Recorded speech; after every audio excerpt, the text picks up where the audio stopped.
All right, I would like to call this meeting to order. Welcome to the Board of Vocational Nursing and Psychiatric Technicians, August 16, 2024 board meeting. This meeting is taking place at the Department of Consumer Affairs Hearing Room, located at 2005 Evergreen, first floor, room 1150, Sacramento, California.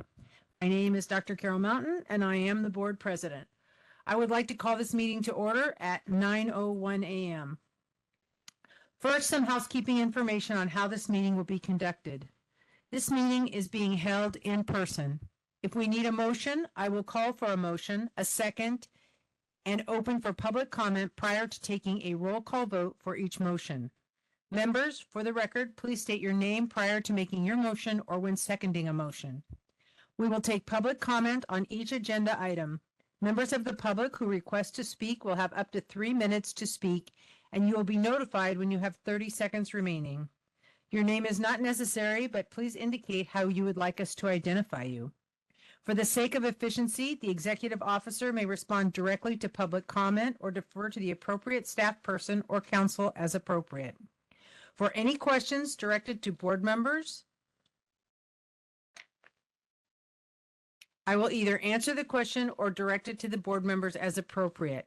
We will now do an alphabetical roll call to establish quorum. Board members, when your name is called, please introduce yourself and give a brief description of your role with the board. Alita Carpenter? Yes, I'm here.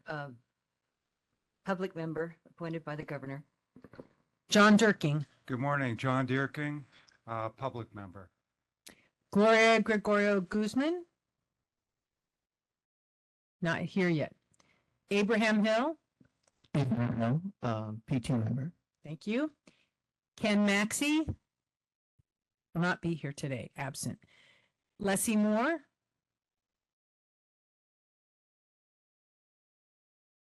Thank you. Nellie Niebles? Present, public member appointed by the governor. Thank you. And Rashima Sansan? She will also be absent today. And I'm Carol Mountain.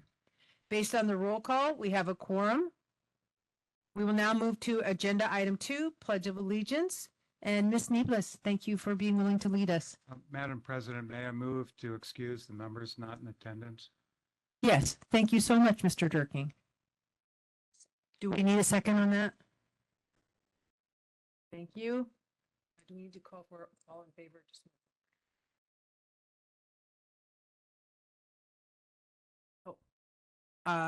Let me open, please, for public comment.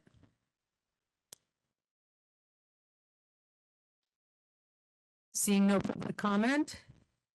I apologize. Are there any public comment in the room? There's nothing. Okay, let me check with WebEx. This is the moderator, and at the direction of the board, I've opened up the Q&A feature for public comment. Members of the public, if you would like to make a comment on this item, please click the Q&A icon located at the bottom right-hand corner of your WebEx screen, or use the raise hand function.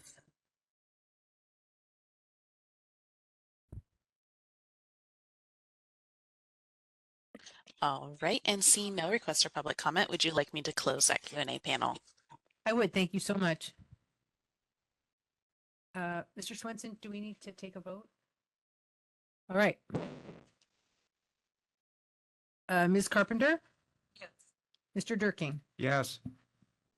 Mr. Hill? Yes. Ms. Moore? Yes. Ms. Niebles? Yes. And I am also yes, so that passes unanimously.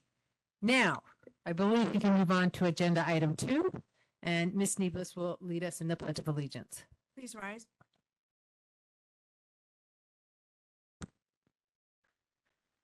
Press your right hand over your heart.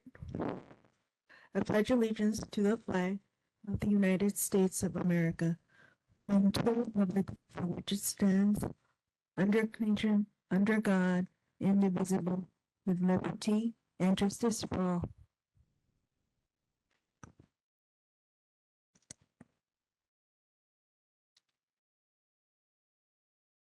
Thank you. We now move on to agenda item 3, Ms. Yamaguchi, introduction of board staff and council.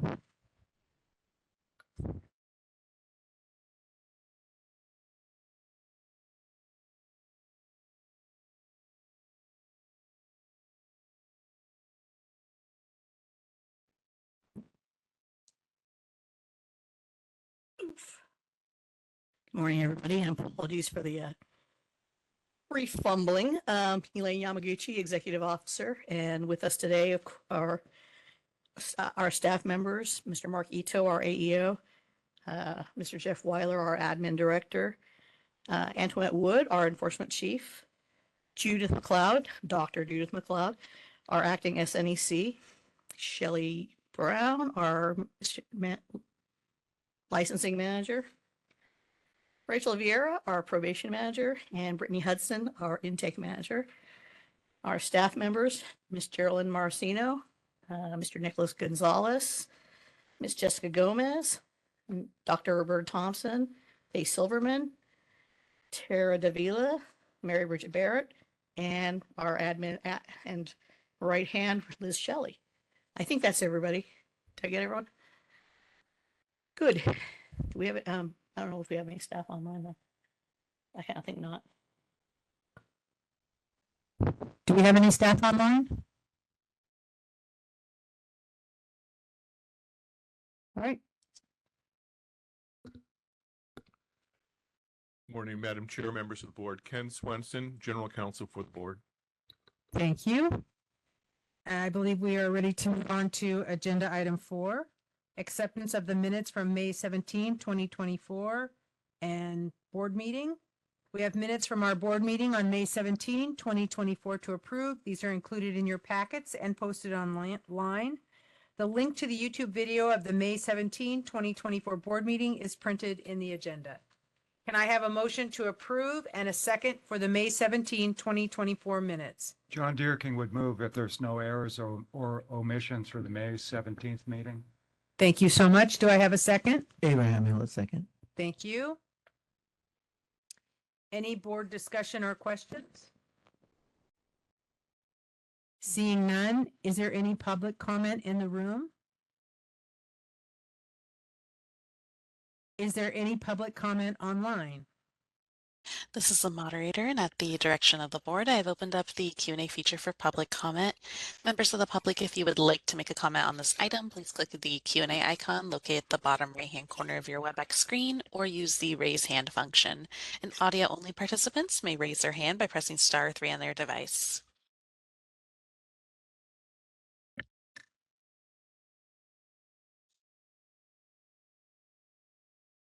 All right, and it appears there are no requests for public comment. Would you like me to close that Q&A panel? Yes, please. I will do a roll call vote and establish who's in favor, opposed, or abstains. Ms. Carpenter? Yes. Mr. Durking? Yes. Mr. Hill? Yes. Ms. Moore? Yes. Ms. Neeblis? Yes. And I am also a yes. That is carried by a vote of 6. Agenda item 5, board update from DCA, Karina Moreno, Board and Bureau of Relations.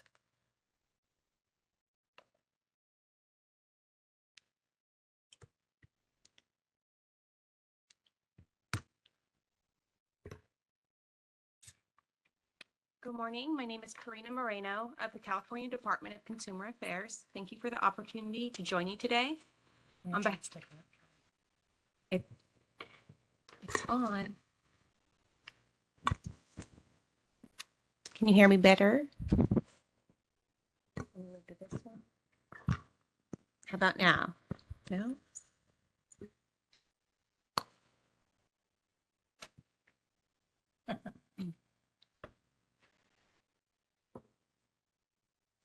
Okay. There we go. Good morning. My name is Karina Moreno of the California Department of Consumer Affairs. Thank you for the opportunity to join you today. On behalf of the department, I'd like to congratulate Leslie Moore on her reappointment and thank you all for serving to protect the public. Budget Letter 2420, Vacancy Savings and Position Elimination. The Department of Finance, DOF, has issued Budget Letter 2420, implementing the governor's proposal to reduce the state workforce by 10,000 positions and $1.5 million. DCA's budget office is working closely with each board and bureau to identify appropriate reductions while maintaining the mandate for consumer protection. The final budget reduction plan will need to be approved by agency and ultimately DOF. The budget reduction will be effective starting in 2024-25 and ongoing, while the position elimination will be effective starting 2025-26 and ongoing. The reductions will impact DCA boards and bureaus. DCA will share further information and guidance from the Department of Finance as it becomes available. Next is Governor's Appointments Office update. Deputy Appointments Secretary Myri Valdez Singh was appointed a Deputy Commissioner of the Legislation at the Department of Financial Protection and Innovation. She worked closely with the Business, Consumer Services and Housing Agency, DCA, boards and bureaus on board and advisory committee appointments. Her last day with the appointments unit was July 5th. Going forward, Deputy Appointments Secretary Curtis Lang will oversee the Healing Arts boards, and Assistant Deputy Appointments Secretary Aubrey Anthony will oversee the non-healing arts boards. Boards and bureaus should continue working with the board and bureau relations on their appointment needs. We wish Myri well in her new role and look forward to working with Curtis and Aubrey. Next is the updated workplace violence prevention policy and new training requirement. SB 553 is a new law that became effective in January.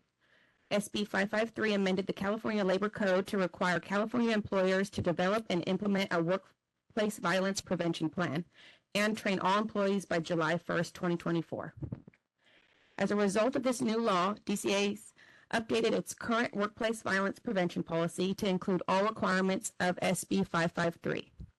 DCA also developed an annual workplace violence prevention training that is located on DCA's Learning Management System, LMS. The training is mandatory for all DCA employees, including board members. This new training must be completed by August 30th, 2024. If you have any questions or need assistance accessing LMS, please contact Board and Bureau Relations. Next is Board Member Orientation Training, BMOT, October 22nd, 2024. Board members must complete Board Member Orientation Training, also known as BMOT, within 1 year of appointment or reappointment. On October 22nd, 2024, BMOT will be offered virtually.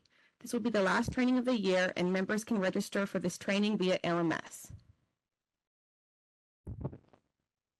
Licensing Resources Webinar for Military Service Members and their families.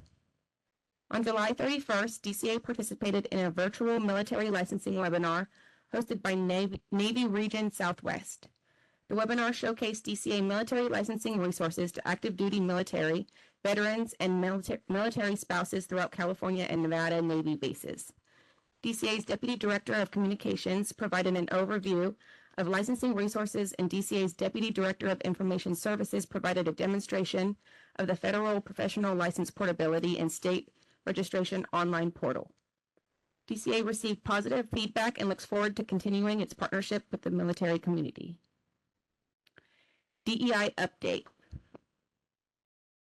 DCA's Diversity, Equity, and Inclusion, DEI Steering Committee, met on July 26, 2024. The meeting included discussion on DEI training, development of a workforce development survey from a DEI perspective, expanding language access, and DEI activities for inclusion in DCA's annual report. This is the second year the DEI committee is memorializing the department's DEI activities in the annual report, which is provided to the administration and the legislature. This year's report will include DCA-specific updates on training, outreach, language access, and tools and resources created for staff, and will also highlight board and bureau accomplishments. I'm pleased to share a few examples of DEI-related activities completed by the boards. To further expand public input and access, the Acupuncture Board released its strategic planning survey in 4 languages: English, Spanish, Chinese, and Korean. 75% of the surveys were completed in a language other than English. The California State Athletic Commission extended an existing agreement and executed 2 new agreements with tribal nations to regulate combat sports on tribal land and ensure participant safety. The Medical Board of California administers the Mexico Pilot Program, which allows up to 30 physicians licensed in Mexico who specialize in family practice, internal medicine, pediatrics, obstetrics, and gynecology to practice in California for up to 3 years. In 2023, 9 additional physicians were licensed under the Mexico Pilot Program, reaching the 30 physician threshold. The Contractors State Licensing Board translated 10 examinations commonly taken by the candidates into Spanish, including the law and business examination that is required of all applicants. For all other trade examinations and languages, accommodations are made for applicants to be joined by an approved translator during the examination. The annual report will be available early next year and will be shared with your executive officer. The next DEI committee meeting is on October 25th, 2024. If you have ideas you'd like the committee to consider, please share them with your executive officer. Phishing alert. As a reminder, boards are urged to continue to be vigilant and cautious of potential phishing attempts and deceptive emails, texts, and calls to trick individuals into revealing sensitive information or installing malicious software.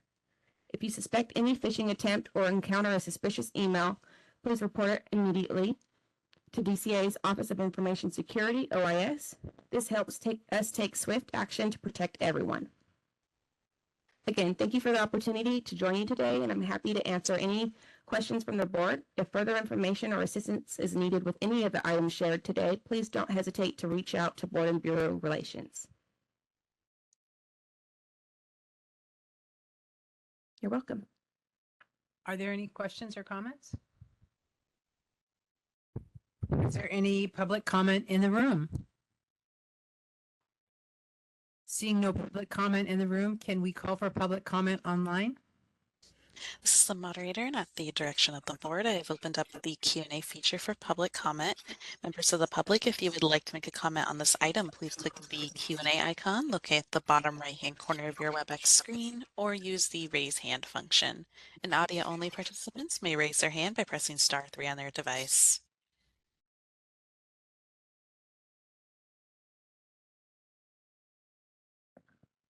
All right, and it appears there are no requests for public comment. Would you like me to close that Q&A panel? Yes, please. And because of that, I believe we are ready to move on to agenda item 6, fiscal and budget updates. Fund condition and budget updates from the DCA budget staff. Thank you, Dr. Mountain, and good morning. My name is Harmony DiFilippo, and I'm the budget manager with the DCA Budget Office. I want to thank the board and executive staff for allowing me a few minutes to present on agenda item 6 and the documents included. First, I'm going to start with the board's expenditure projections, which is item 6A, page 1 of the materials. These projections are based on actual data through fiscal month 11. This report includes 22-23 actuals in the green compared to 23-24 budgeted and projected expenditures in blue and orange.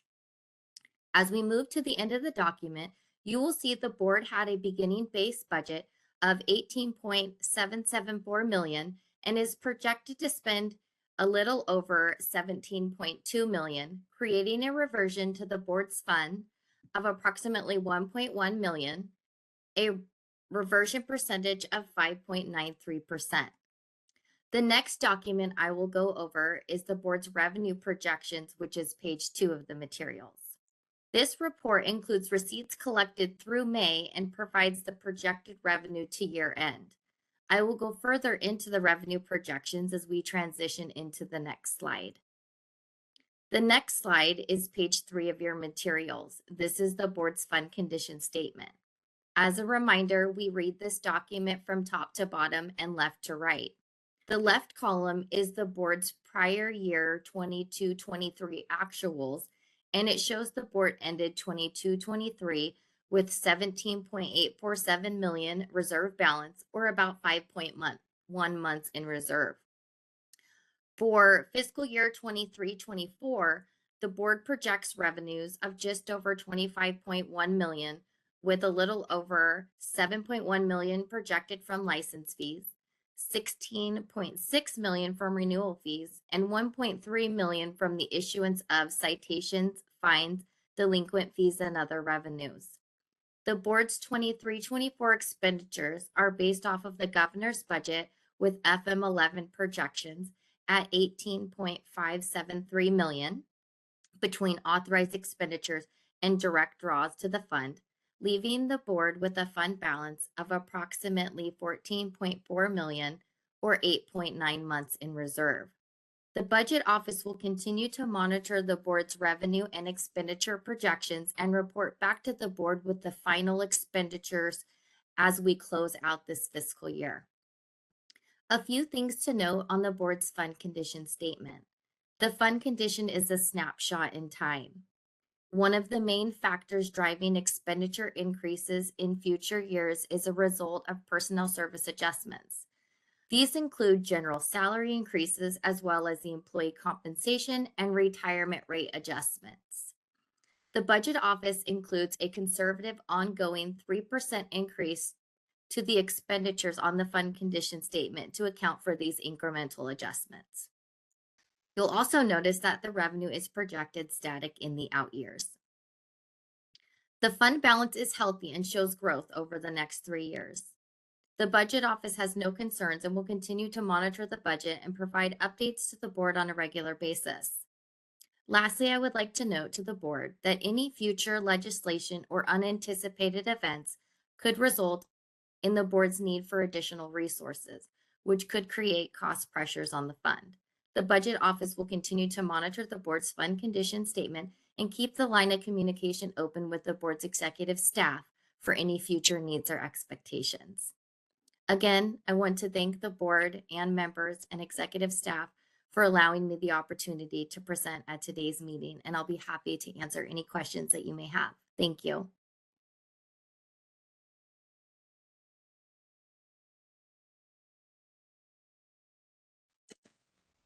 Seeing none, is there any public comment in the room? Is there any public comment online? This is the moderator, and at the direction of the board, I have opened up the Q&A feature for public comment. Members of the public, if you would like to make a comment on this item, please click the Q&A icon located at the bottom right-hand corner of your WebEx screen or use the raise hand function. And audio-only participants may raise their hand by pressing *3 on their device.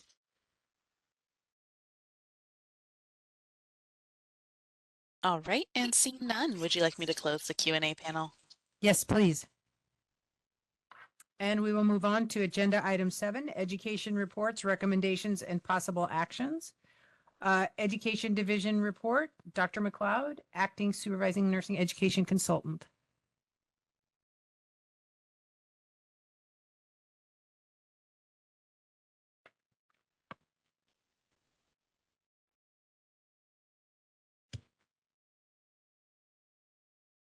Good morning.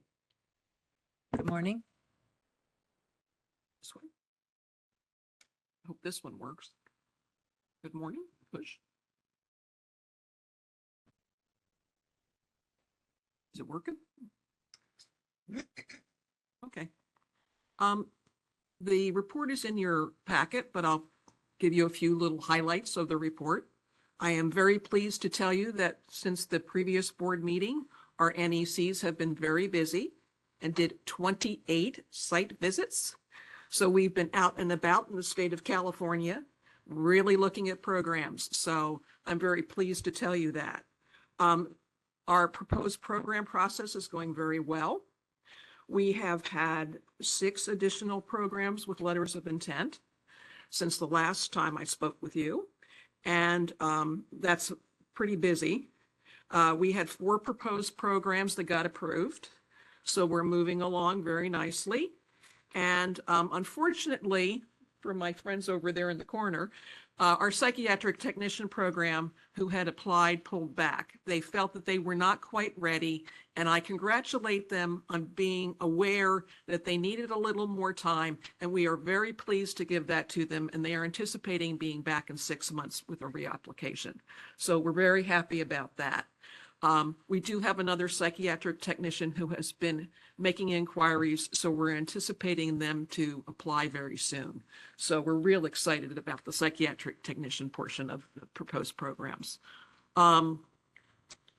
We have been working with the Title V regulations. We have had 2 meetings so far with Christy, and it has been very productive. We're anticipating those to move forward very well in the next couple of months. So hopefully we'll be seeing those here soon. We also want you to know that the Title IV activity that has been going on is on a hold because of an injunction in Texas. So some of the activity as far as changing curriculum has slowed down somewhat. But during the period since the last board meeting, we have done approximately 66 curriculum revisions.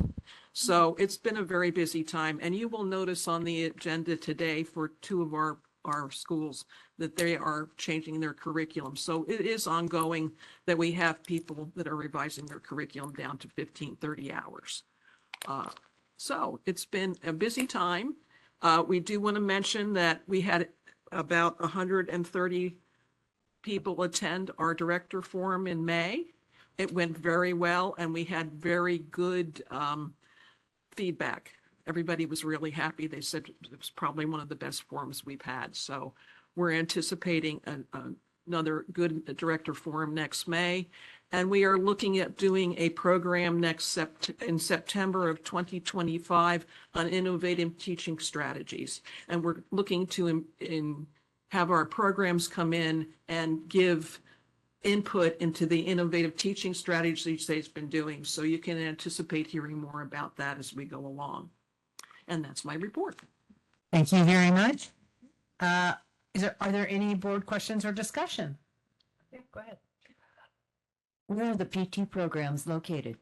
The one PT program that has applied, they're both actually in Southern California. Nice. I believe it's in Orange County. So we're looking forward to that. There's less PT programs in Southern California than there are in Northern California. So we're looking forward to having them apply and hopefully get through the process pretty quickly. Great, thank you. That's really exciting. Yeah, it is. It's very good. Just one comment. You referred to Christy, that's Christy Shields, Christy who's Shields. the regulatory counsel Yes. for the board, for those who might not be familiar. And on Title IV, could you please describe the issue?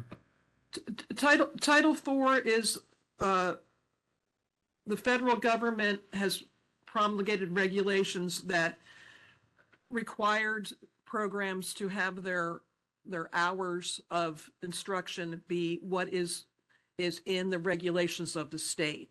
So our regulations state that you must have 1,530 hours or 50 semester units, of which 576 need to be in theory and 954 need to be in clinical. And so our programs, many of our programs were over that number of hours. This was going to be the maximum number of hours that they would pay for. These are the regulations are what pays the schools and for the students to be able to go. They were going to cut schools off that had too many hours. So our schools decided that they needed to go ahead and revise their curriculum to the minimum number of hours that we had in regulation in order to meet Title IV so their students could get funding in order to go to school. And so there was a suit that was brought in the state of Texas to stop Title IV. And so the Department of Education put Title IV on hold. So currently it is on hold. However, if the injunction is lifted, they will move forward. It was to start on July 1st of 2024. So many of our schools moved forward with doing the change to make sure that they were in compliance with California's regulations. And we are actually looking at those regulations now. That's part of the regulatory package is our minimums, maximums, and that kind of thing. Thank you. You're welcome. Any other comment or questions? All right, seeing none, any comment from the audience? Seeing none, is there any public comment online?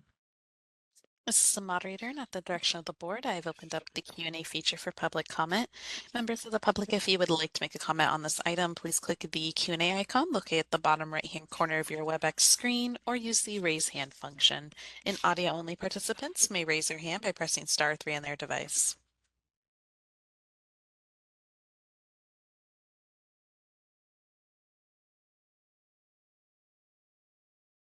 All right, and seeing no requests, would you like me to close that Q&A panel? I would, thank you. And we will do a roll call to accept the report from the education program. Ms. Carpenter? Yes, Oh, I'm sorry. I was, Apologize. Can I have a motion, please? I'd like to move that we accept.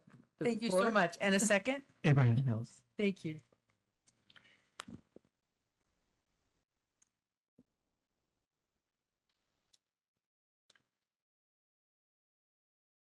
So moved. Thank you. Abraham Mills, second. Thank you so much. And now I will do a roll call and establish who's in favor, opposed, or abstains. Oh, again, we open for public comment. All right. Public comment in the room? Seeing none, is there public comment online? This is the moderator, and at the direction of the board, I've opened up the Q&A feature for public comment. Members of the public, if you would like to make a comment on this item, please click the Q&A icon located at the bottom right-hand corner of your WebEx screen, or use the raise hand function.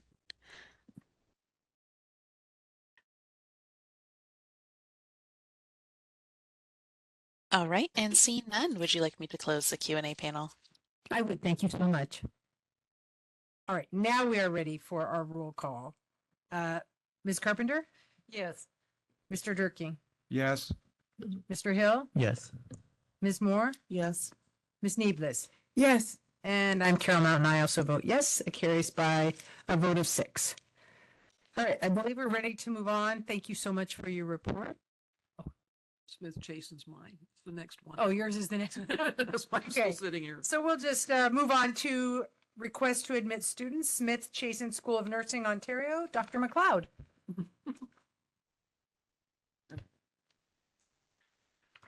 I've submitted a report to you for Smith Chasen College of Nursing VN program. They're requesting to admit a class of 30 students on September 30th of 2024, graduating on December 21st of 2025. That's going to replace their class that graduated on June 23rd of 2024. They're also asking to revise their full-time curriculum of 15 months to 1,530 hours with 576 of theory and 954 of clinical. And my recommendation is to approve the admission of their class of 30 students to start in September 30th of 2024 and approve their change in curriculum hours to 1,530. Any questions, I'll be happy to entertain.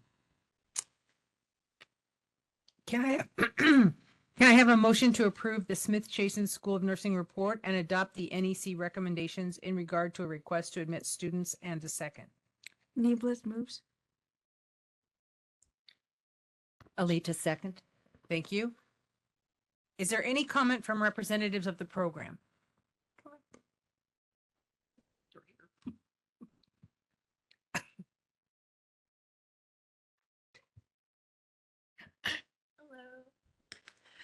Good morning. My name's Dr. Tiffany Jorgensen. Is this work? I'm the Director of Nursing for Smith Chasen College. Nice to see everyone again today.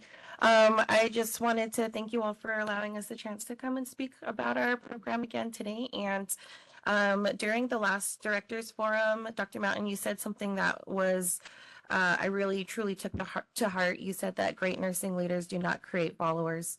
They create more nursing leaders. I'm not sure if that was your quote or if you're quoting someone, but it really stuck with me. And I have been just in reflection on this last year, I am just so grateful for the nurse leaders that have been pouring in their mentorship and guidance and support for me. So like very thankful to Dr. McLeod. I don't know how she does it with the incredibly full plate that she has, but she still is meeting with me regularly. So I appreciate it very much for you taking the time to, meet with us and just continue to help us strengthen the foundation of our program. And I am grateful to Miss Judy Corliss, who's also providing a lot of mentorship as well. And I'm trying to just really take your words to heart, Dr. Mountain. So pouring into the instructors that we have, trying to lift up all of the nurse educators around us. We put together a stellar curriculum committee to be in compliance with the new Title IV regulations. So we were able to get that done. We're revising our entire curriculum, not that it needed it, but just to make sure that everything is up to date and current, and we're making it make sense, and having the existing theory instructors be a part of this whole process has really they take ownership in it, and we're just feeling the commitments all across the board. So I just wanted to say thank you and let you know how appreciative we are of all of the support that you've been giving us. And we're continuing on this very positive trajectory, and we have no intention of slowing down. So we're really excited. So thank you. Congratulations on all the good work you guys have done. Thank you. Very great. Appreciate it. All right. Are there any board discussion or questions? Just one for Dr. Jorgensen. You've read the report. Do you agree with the recommendations? Yes, I do. To approve a new cohort. Absolutely. It's a great recommendation. Thank you. Excellent. Is there any public comment in the room? Seeing none, is there any public comment online? This is the moderator, and at the direction of the board, I have opened up the Q&A feature for public comment. Members of the public, if you would like to make a comment on this item, please click the Q&A icon located at the bottom right-hand corner of your WebEx screen, or use the raise hand function. Audio-only participants may raise their hand by pressing *3 on their device. All right, and it looks like we do have a request from Tijuana Capers. And Tijuana Capers, you'll be given 3 minutes to speak and a 30-second warning. Please click the unmute me button when the prompt appears on your device.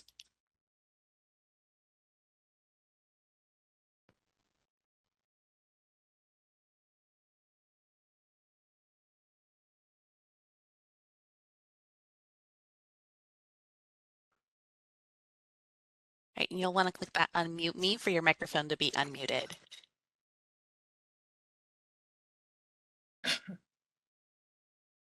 Hear me? Yes, we can hear you. Hi, my name is Tijuana Capers. I've been working for Smith Chasen since 2010, and I have seen major changes, and I have grown with Dr. Jorgensen under her leadership, her mentorship, and how she has strengthened the team here and on being compliant and being professional. She's a great DON. I was so happy that she took the job, and she is doing a fantastic job for Smith Chasen. I just want to say thank you, and thank you for all the approved orders, or for allowing us to continue educating nurses today. And thank you.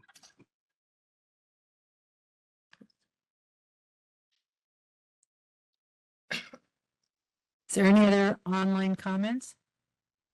This is the moderator. Looks like we have another request from Sharon. Sharon, you'll be given 3 minutes to speak and a 30 seconds warning. Please click the unmute me button when the prompt appears on your device.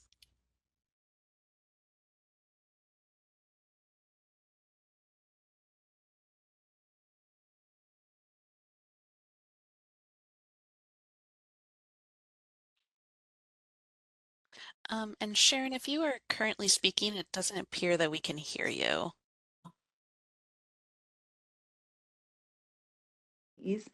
And over the last year, or just about a year, when Dr. Jorgensen came in, we have made major strides in our program, and Without Dr. Jorgensen's leadership, I definitely would have been one to walk away with many others. But under her leadership, she has really given us hope and helped to guide us to strengthen our program, to make sure that we are doing the best that we absolutely can for our students. Every day, I'm kind of reminded why I came into education. And ultimately, it's because I want to bring up the next generation of nurses. And so being under her leadership has reminded me that this is why I'm here. And being able to be a part of such an amazing team and really dig deep into our curriculum revisions and be able to work with both Judy and Dr. McLeod has been a great experience just because, again, we are working alongside these leaders that are showing us how to be leaders and then being able to work alongside our students who we also want to instill that leadership value into. So I just want to say thank you for being patient with us and allowing us the time to make these necessary changes to make this program what we all want it to be, because we have an amazing team who has really just wanted this type of leadership. And we are so thankful for Dr. Jorgensen for giving us that leadership and for the team that we have built and that we're continuing to strive with. So thank you for that. Thank you. Are there other further comments online? This is the moderator. I also have a request from Professor Andy Legato, and Professor Legato, you'll be given 3 minutes to speak and a 30-second warning. Please click the unmute me button when the prompt appears on your device.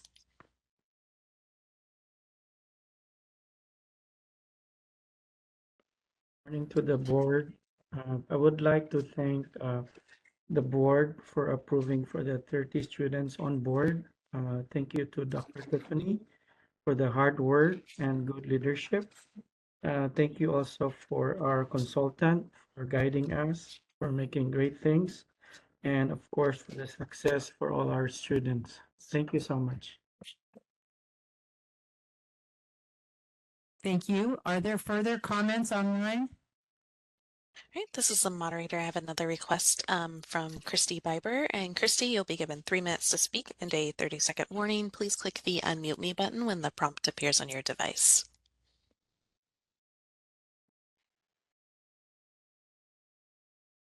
Allowing me to speak. I won't take too much time. But again, my name is Christy Biber. I'm an instructor, a theory instructor at Smith Chasen. I just want to reiterate what has already been sent in regards to the positive changes that we have seen come about in this program, that we have been able to continue to provide excellent education to our students, and we've seen them grow as well as the organization grow and become more organized. So again, I won't take much of your time. I just wanted to reiterate what everyone else has already said, that we are very pleased to know that we are approved for the following term. So thank you so much. Are there any other further comments online? This is the moderator. Appears there are no further requests. Would you like me to close that Q&A panel? I would, thank you. But I appreciated all of those positive comments. It shows us really where you're headed, and kudos to you. All right. I will now do a roll call and establish who's in favor, opposed, or abstains. Ms. Carpenter? Yes. Mr. Durking? Yes. Mr. Hill? Yes. Ms. Moore? Yes. Ms. Neeblis? Yes. And I'm Carol Mountain. I absolutely vote yes. It carries by a vote of 6. Thank you, Dr. McLeod, for meeting with us. We really appreciate it. It's really helped a lot. All right, we will now move on to number 2, Integrity College of Health Vocational Nursing Program. Ms. Barrett, Nursing Education Consultant.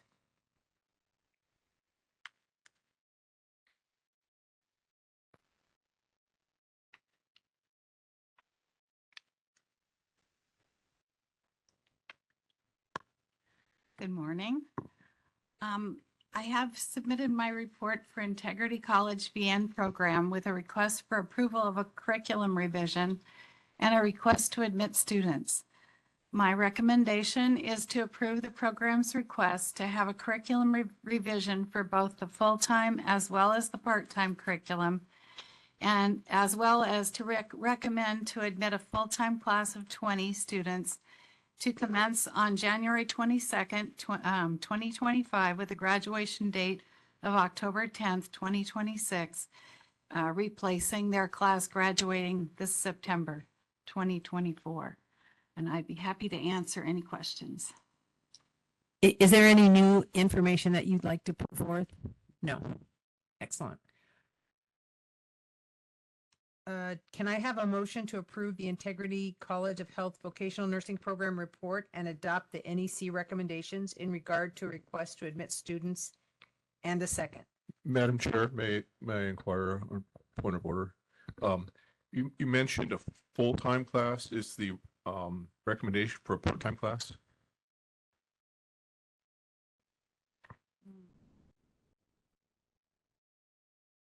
It is. I misspoke. It is for a part-time class.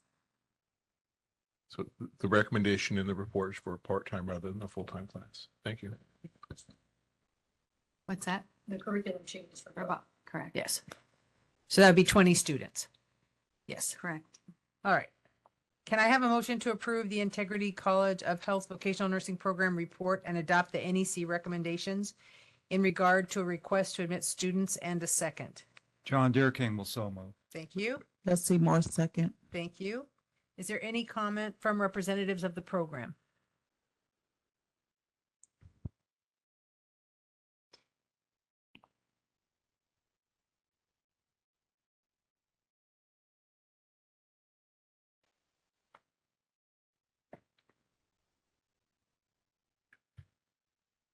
Good morning. Good morning.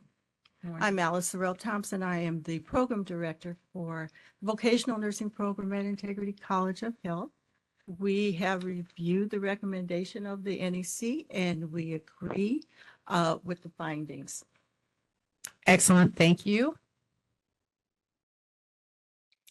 We also want to thank you for the opportunity to come before you again. We are excited about our new curriculum. We can't wait to implement it. You know, curriculum is living and breathing, and to be able to implement this with concept base as its foundation, we are very excited, and I do believe that we will see some very interesting outcomes from our students. Yeah, looking forward to seeing that. All right, is there any board discussion or questions? Just one question. I see you have a renewed emphasis on identification of at-risk students. Could you just lead us through one or two pointers that might be of benefit to other programs? Okay, well, you know, we work from the beginning to the end of the program. And we are able to build relationships with our students, all of us, not just the vocational nursing faculty, but it really just started in our admissions department as well. You have to have, in a sense, interdisciplinary effect for your student in order to make sure you can see. I can see one thing, admissions may see one thing, student services may see one thing, and it is that dialogue that's consistent that allows us to support that student where they may need the most help and be able to help them towards success. Thank you. If I can just follow up.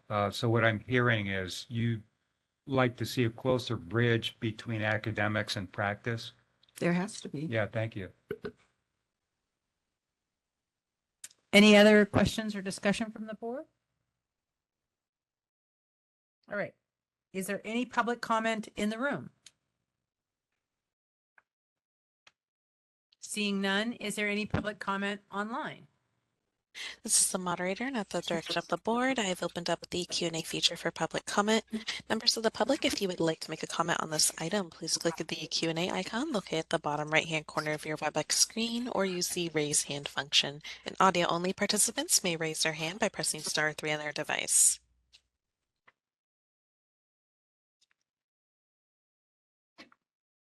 All right, and seeing no requests for public comment, would you like me to close the Q&A panel? Thank you so much. Yes.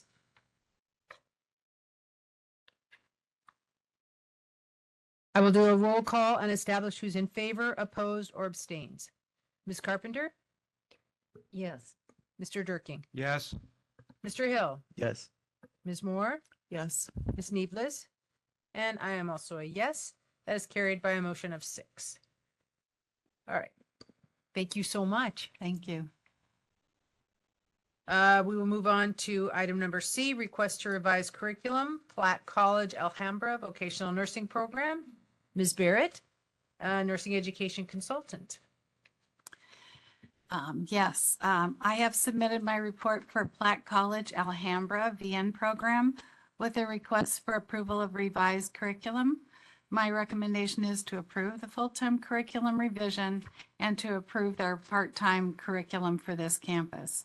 And I'd be happy to answer any questions you have. Is there any comment from representatives of the program? Oh, wait, excuse me. Can I have a motion to approve the Platt College Alhambra Vocational Nursing Program report and adopt the NEC recommendations, and a second? Abraham Hill, so moved. Leslie Moore, second. Thank you. Is there any comment from representatives of the program?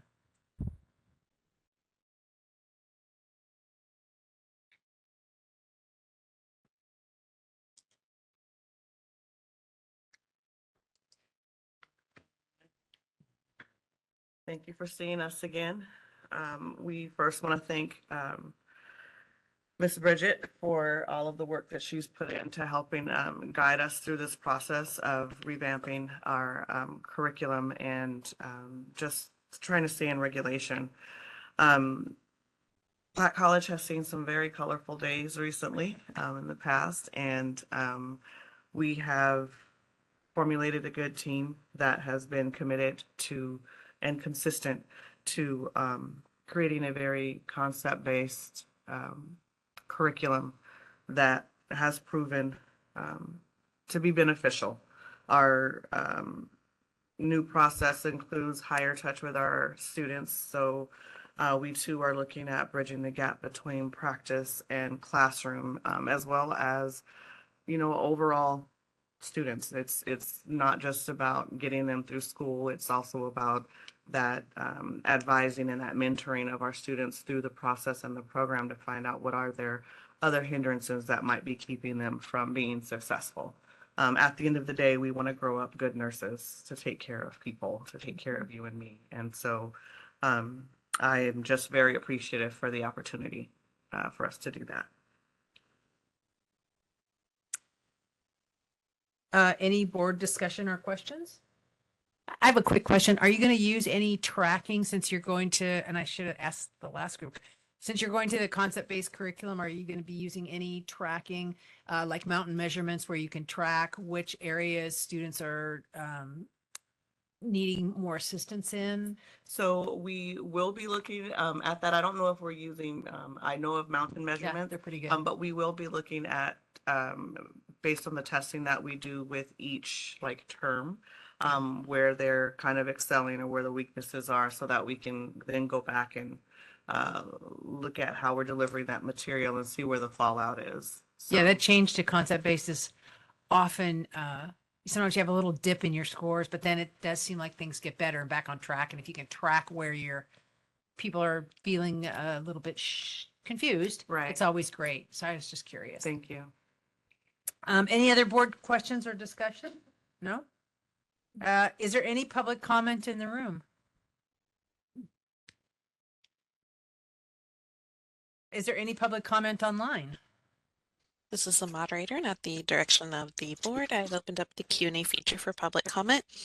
Members of the public, if you would like to make a comment on this item, please click the Q&A icon located at the bottom right-hand corner of your WebEx screen or use the raise hand function. And audio-only participants may raise their hand by pressing *3 on their device.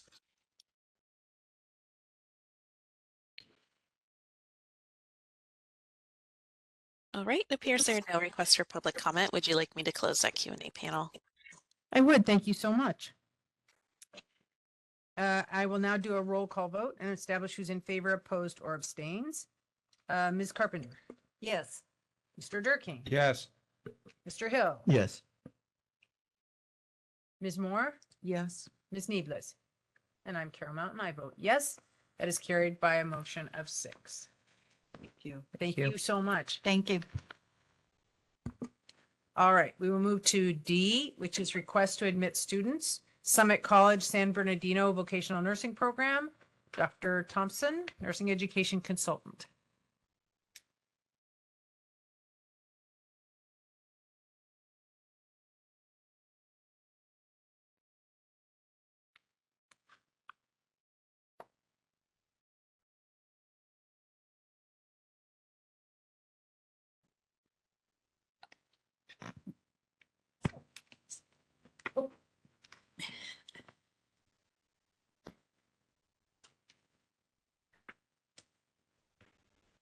Morning. I've submitted my report for Summit College San Bernardino Vocational Nursing Program.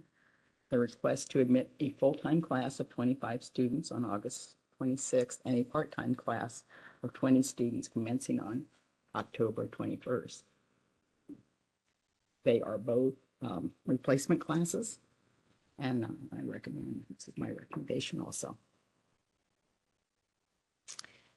Can I have a motion to approve the Summit College San Bernardino Vocational Nursing Program report and adopt the NEC recommendations regarding the request to admit students? And a second. John Deerkin will so move. Thank you. Leslie Moore, second. Thank you. Is there any comment from representatives of the program? There's no one here from the program. They read and agreed with the report, and she's busy administering the program, and so she didn't Nice. have to come. All right. Is there any public comment in the room? Is there any public comment online? This is the moderator, and at the direction of the board, I've opened up the Q&A feature for public comment. Members of the public, if you would like to make a comment on this item, please click the Q&A icon located at the bottom right-hand corner of your WebEx screen or use the raise hand function. And audio-only participants may raise their hand by pressing *3 on their device.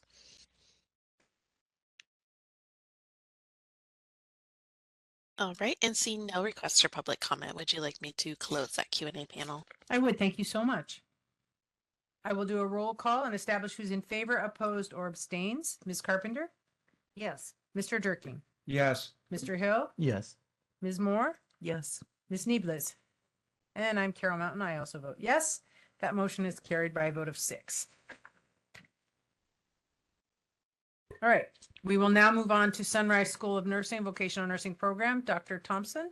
Yes, I have submitted my report for Sunrise School of Nursing Vocational Nursing Programs request to admit a second class of 18 students to commence on September 3rd. The staff recommendation is to deny the class of 18 students, place the program on a 2-year period of provisional approval beginning on August 16th, and approve a class of 6 students to commence on September 3rd. If there's any questions from board members, I'd be happy to address them. Is there any change to your recommendations at this time? Yes. Since the report was submitted and reviewed by the supervising NEC, legal counsel, and compliance, the program submitted additional documents on August 6th. The NEC reviewed them, and these included documentation of clinical resources and several evaluation methodologies and the instructional plan. These were found not to be correct and not in the complete and final form. The program submitted additional documents at 4:50 p.m. on Wednesday, August 14th. The NEC has not had the opportunity to review these documents. We have received information from National Council State Board of Nursing that of the 9 students who graduated on March 22nd, 2 graduates have taken NCLEX in the third quarter and both have failed. I would like to amend my recommendation to deny the second class for Sunrise School of Nursing Vocational Nursing Program. Can I have a motion to approve the amended NEC report for Sunrise School of Nursing Vocational Nursing Program and adopt the recommendations, that revised recommendations regarding consideration for denial to admit students? And a second. John Deerking will second. Thank you. Is there any comment from representatives of the program?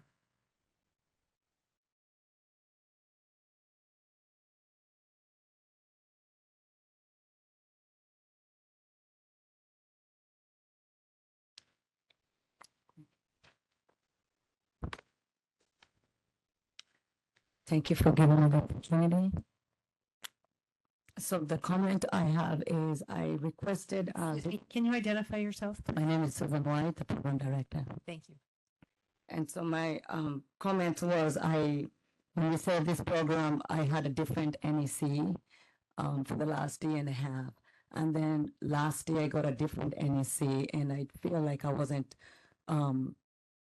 she wasn't guiding us the way we should be guided. And so I requested for a new NEC later on in May, and we had a group meeting with the lead NEC, which is Judith and Roberta, and I still feel like nothing was changing. So I feel like she came to the school on January 12th. According to your report, it says she came to the school January 9th. That is incorrect. That was January 12th that she came to the school to see us. She did approval. She looked at all the documents. The only thing she found that day was a student that needed a high school diploma. And so I called the student, we got a screenshot, and then I sent it to her later on. It took her 2 months to tell me that I had violations for the school. I never received that report on the day that she was there. So the violation that came in with a continuous approval form. And so I emailed her and I asked her, why are we getting a continuous approval form when we already approved for 4 years? And she said that was incorrect and that I should go ahead and do the violations, but not on the form, and just email her the violations. So consistently, I've just had things going back and forth that were not consistent. According to the last NEC, we were only supposed to have a visit to check the curriculum and to make sure that we have enough clinical resources and to make sure that we're teaching the right curriculum. But when she started on, she made me go back and do a whole reapproval. So all the forms that were sent earlier to Jessica Gomez had to be resubmitted a second time. So I feel like I'm going through the whole approval process a second time. I revised the objectives that she had asked me to revise, and I sent it to her, but she said she's not going to review it until we come to this board meeting. So I didn't even have the results until I came up here. And so again, I had recommended to get a new NEC because my last NEC was helping us and she was for us and she was trying to help us. I don't feel like this NEC is for the school or even trying to help the school. We are a brand new school. I submitted for the students to go ahead and test. She sent me an email saying, get into the box. I was like, what box? And so I went to the orientation forms to check the box. The forms were expired. So I had to email the DVP to go ahead and get us new forms and then go ahead and resubmit the forms again. So again, they were delayed a little bit in the testing. So I still have 8 more students that need to test. One of them passed away last month, but I have 7 more that still need to test before I can get, before I feel like I can get a ruling. Because if I have 85% of passing, I should be able to get approved to start a new class. So how many students did you take in originally? 9. You had originally 9 students. Yes. Of those 9, when did they graduate? March 23rd.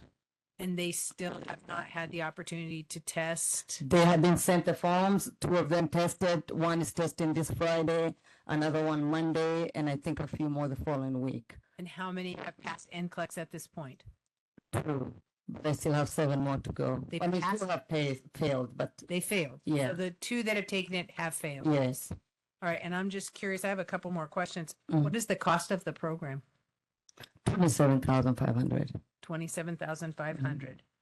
And how many clinical instructors this time? 5. You have 5 clinical instructors for, 5 instructors. for 9 students. That's interesting. And where are your clinical sites for OB and PEDS, just out of curiosity? Marshall's hospital. In a hospital. And do you feel like you have other resources that are there to support your students? I'm a little concerned that out of 9 students, 1 person has passed away. 2 students took NCLEX and failed the first 2. We also know that delay when you complete the program, we like students to take it within that first 30 days, Right. because we know the longer they don't take it, the higher the chances that they're not going to pass NCLEX. And we're 5 months out? And one of the students, I did tell him not to test until he's ready, because I knew from the class he wasn't ready. So I told him, do not go and test until, you'd go through the testing and get at least 85% of what you are doing. And he went ahead and still did it anyways. And because it's been these delays, and it sounds like it was not really the student's fault, it was related to the RONP. Are you offering any remediation for these students to give them a heads up? What are you offering them? I've told all of them they can come back in and we can go through the theory again. We can go through the testing questions as much as we can and see. Bring anything like Kaplan or ATI or one of those for them. We use the API testing. Yes. A program that prepares students to take the NCLEX, like Kaplan has one, Hirsch has one, ATI, they run also. It's like a 3-day intensive, because I look at that and go, these students are 6 months out, right, and their chance of failure, it's kind of high. And so I'm wondering what the school's doing to assist them, since it wasn't the student's fault, it was the school's fault that they couldn't test. What is the school doing to help them? ATI testing. But they're not day intensive ATI. It's doing the ATI testing that was available before. They did that before, but we'll do the intensive testing to make sure they pass the class. And I'm wondering, Dr. Thompson, do you have anything else you'd like to add? No. Okay. Okay. Are there other questions from the board? I just have one question. Thank you. Ms. White, the substance of your testimony here regarding the report really revolves around communications in the past several months regarding the board and with our NECs. But you didn't talk about the nonconformities that were identified regarding instructional plans, daily lesson plans, evaluation methodology for curriculum, as well as evaluation methodology for clinical facilities. Could you just comment on that? The instructional plan violation was because it's not in the new form that came out with the BNPP, and that form came after the visit that she came to see us in January. So I was working on that after the visit, but again, the violation was given 2 months after. So I started working on this, transferring them into the instructional plan, the new forms that they do have. I did send her one. She said she could not open it, and so I had to resend a second one. Okay, thank you. Any other questions from the board?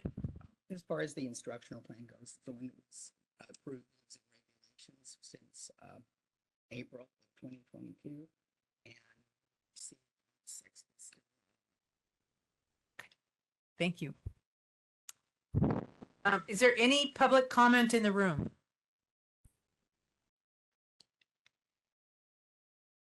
Seeing none, is there any public comment online? This is the moderator, and at the direction of the board, I've opened up the Q&A feature for public comment. Members of the public, if you would like to make a comment on this item, please click the Q&A icon located at the bottom right-hand corner of your WebEx screen, or use the raise hand function.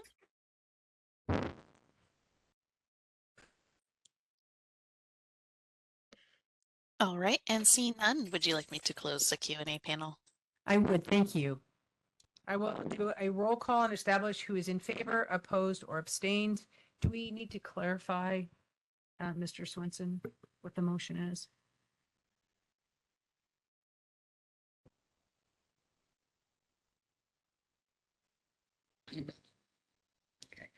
My, excuse me, my amended recommendation is deny the second class for Sunrise Vocational Nursing Program. All right, I will now do a roll call, establish who's in favor, opposed, or abstains. Ms. Carpenter? Yes. Mr. Durking? Yes. Mr. Hill? Yes. Ms. Moore? Yes. Ms. Neeblis? Yes. And I'm Carol Mountain. I also vote yes. The motion is carried by a vote of 6. Thank you. And I'm going to talk a lot, so you might want to take that's all right. We will adjourn for a 10-minute break and we'll come back. Thank you. That was good.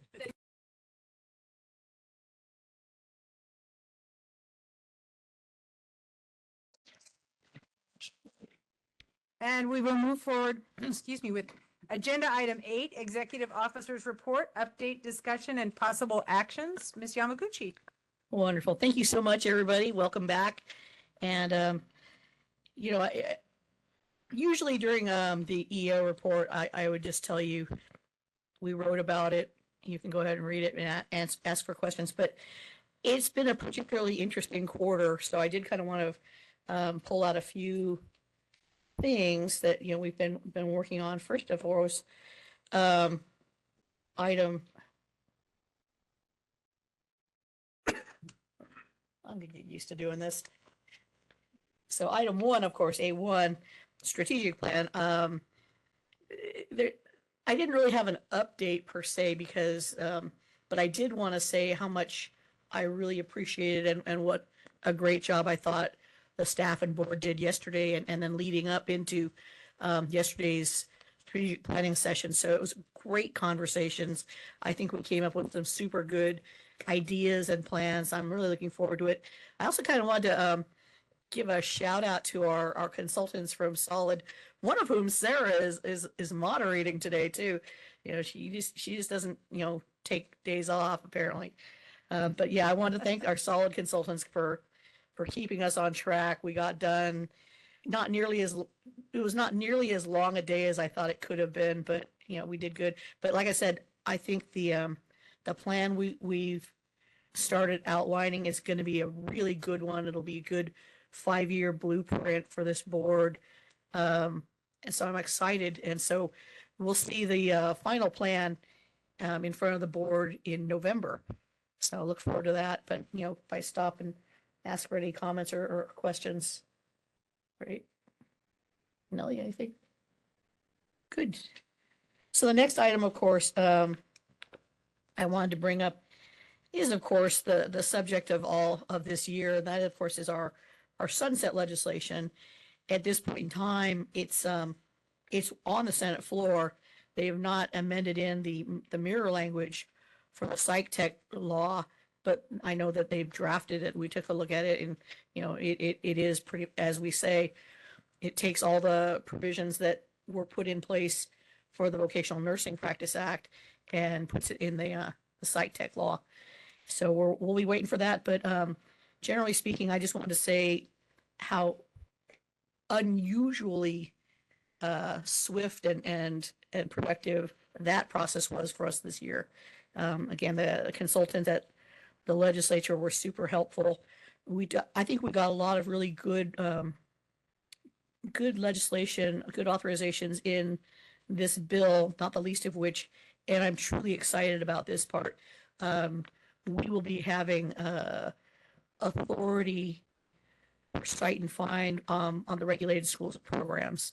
Granted, it's going to take about a year to be generous for us to work out the actual mechanics of it and to draft the regulations to put it in place. But you know, and obviously we'll certainly be having public input from our stakeholders. But it's a really exciting thing. I don't want people thinking of this as a punitive measure, but because the vast majority of schools are never going to have this basically, but the those few schools that, you know, have violations cited and keep saying, yeah, I'm going to work on it. Yeah, I'm going to work on it.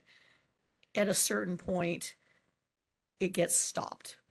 And I think this is a super good, very positive, and I think a real sign of the board's earnestness here that, you know, the laws and regs are for a reason and you will work by them.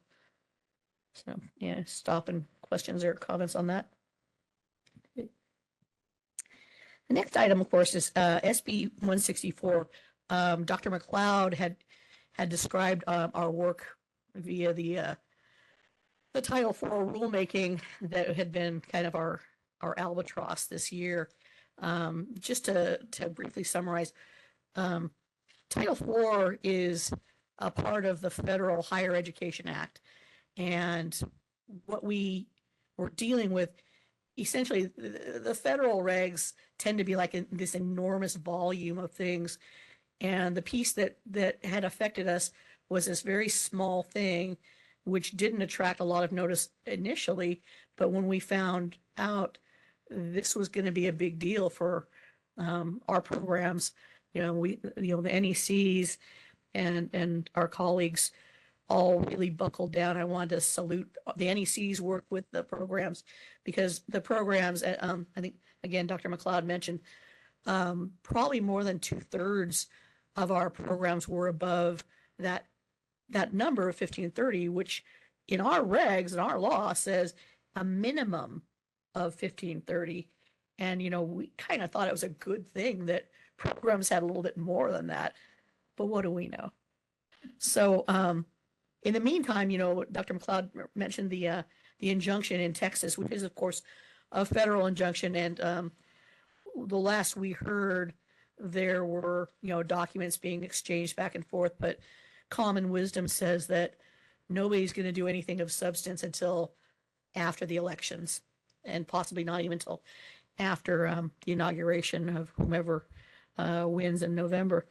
But in the meantime, I wanted to take a minute to say a hats off to DCA, who led an interdepartmental effort to create budget trainer bill language, which again essentially delayed the implementation of that Title IV language for about 2 years, in order to make certain that our staff and the schools could actually change curriculum in a deliberative process and make sure that the number we came up with was a good number, and that it didn't cut quality, it didn't put anything at risk. So that bill, of course, was chaptered as part of the Budget Act. And so notwithstanding the injunction, this is state law. We anticipate that should stand. So I'm going to pause again. Okay. All right. Now here's where this gets here's where we get interesting. You guys will recall in our last meeting, our colleagues from the National Council of State Board of Nursing, NCSBN, provided us with I think a really, really good background and instructional on the potential transition to the nurses.com for license verification. I thought it was a really good presentation, and in a high level reminder, of course, our staff does a great job doing this, and more than a lot of, I think, boards, our processing time is great, and we wouldn't have any problems, although of course I did just rob the licensing department of some positions. But generally speaking, having this national service does speed up the process, makes it like you can go online 24/7. The best thing I thought for our licensees is the fact that fee will be $30. We charge $150 because our staff does a lot more, hands-on work with them. We think this is a great idea. The National Council does offer us financial assistance, they call it, which will help underwrite our loss of revenue for the first couple of years, which is great. And again, this is something that makes things way more efficient. I think we are perhaps the last board in the country to take this step. You know, we have to wait and make sure it's right. Everyone else is doing it correctly before we'll do it. So, in a nutshell, then what we had put together for you in the packet was some background information and some motions, I think. So what I want to do is kind of go through those motions slowly. And let's see, where did I put that thing? So first, of course, and foremost, we wanted to make certain that, oh, thank you, sir. What would I do without you? First off, we would like the board to approve this transition to nurses.com for license verification for licensed vocational nurses effective on or before November 1st. And apologies, we can't, the psych techs aren't part of the national system. We'll get there. But yes, for our vocational nursing licensees.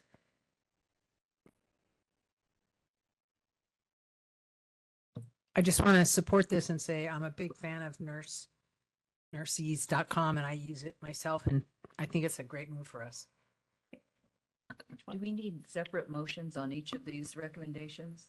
I think they can be taken up as a single motion. Yay. And public comment on single motion. Correct. Good deal. The second part of this is we'd like the board to authorize the executive officer in consultation with board's legal counsel to negotiate and enter a contract for services between BVNPT and NCSBN.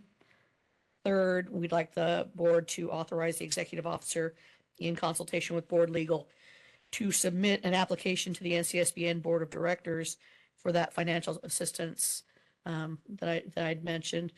And finally, I'd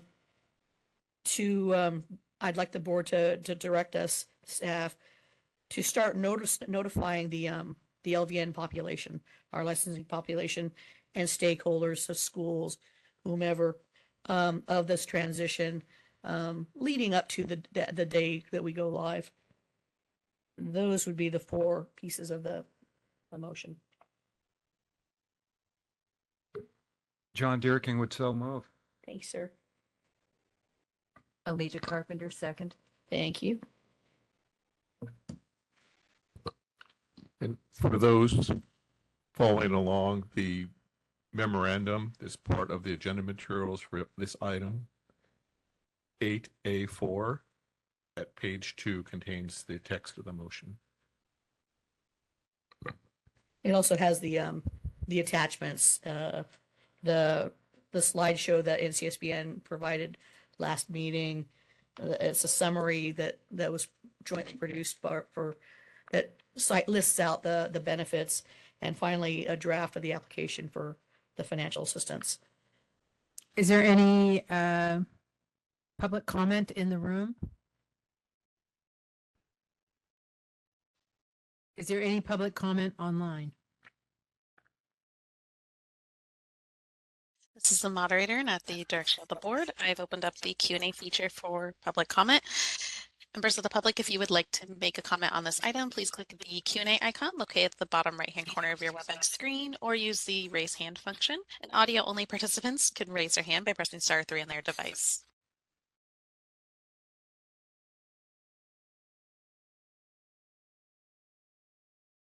All right, and seeing no requests for public comment, would you like me to close the Q&A panel? Yes, please. And I didn't ask for a board discussion or questions, if there are any. Okay.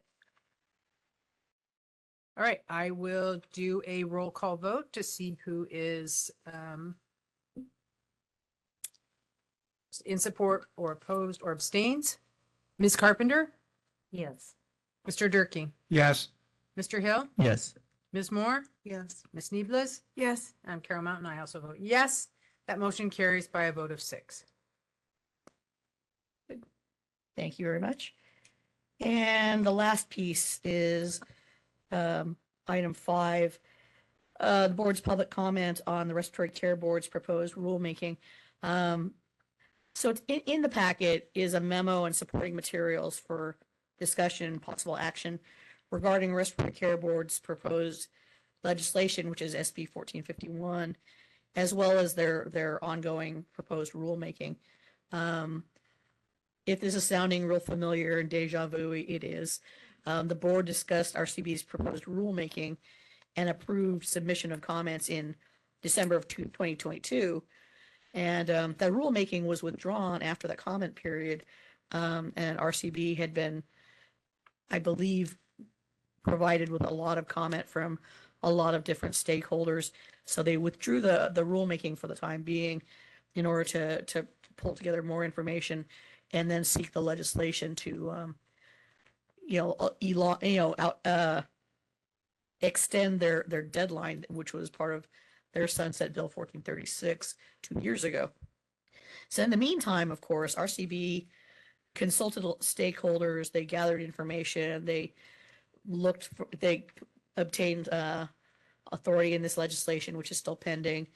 And basically then they sent notice of a public hearing on the old rulemaking to be held on August 7th. Same language put forth in 2022. In light of this, we submitted the same comment letter that we had given in 2022, but added a cover letter thanking RCB for moving forward. Because over the summer, assisted by DCA's legal office, our board and RCB did meet a couple of times to talk about the rulemaking that had to do with what a VN can and can't do in the context of respiratory care. Now, initially, I think y'all recall that their initial proposed rulemaking was very, very, let's call it draconian, in restricting the things that LVNs had been trained in their licensure and tested on NCLEX for decades, maybe like forever, but that had created some concerns from the respiratory care board over the years. Not to put too fine a point on it, our two boards have been in conflict about this topic for something like 30 years. And I will be the first to admit that there's no one side that has been, completely to blame or to completely the victim. But generally speaking, I think over the past, I can only speak for since 2018, we've been trying really hard to come up with, I think, reasonable solutions. So our meetings over the summer, I thought were very, very helpful. We got to the point where the list of what they call basic functions didn't get to 100% of what we have repeatedly said are part of an LVN's basic scope, but we got closer. I think we had some momentum going and it was very encouraging. So we're not done by any means. So the upshot, of course, is that on the one hand, we could not have the hearing go without filing comment, without, otherwise kind of forfeiting the right to file comment when they come back to any amendments. The next steps are going to be kind of interesting. Their executive officer will be presenting, the findings from their hearing, all the comments, and the work that our two boards did together to their board at their October board meeting. And when we met earlier this week, I was basically kind of told, and it was a very helpful directive of if our board wishes to make sure that everything we ask for is being put into regs and law, our board needs to be sure to present really detailed information as to what LVNs are taught to do in program, what's on the NCLEX, what textbooks are being used, what clinicals are being used, and more importantly, I think, which is a little out of our hands, but what employers are seeing in terms of their patients, what they can reasonably expect an LVN who's 24/7 bedside care to be able to do to make sure that the patient is safe and comfortable and, not to put too fine a point on it, is alive.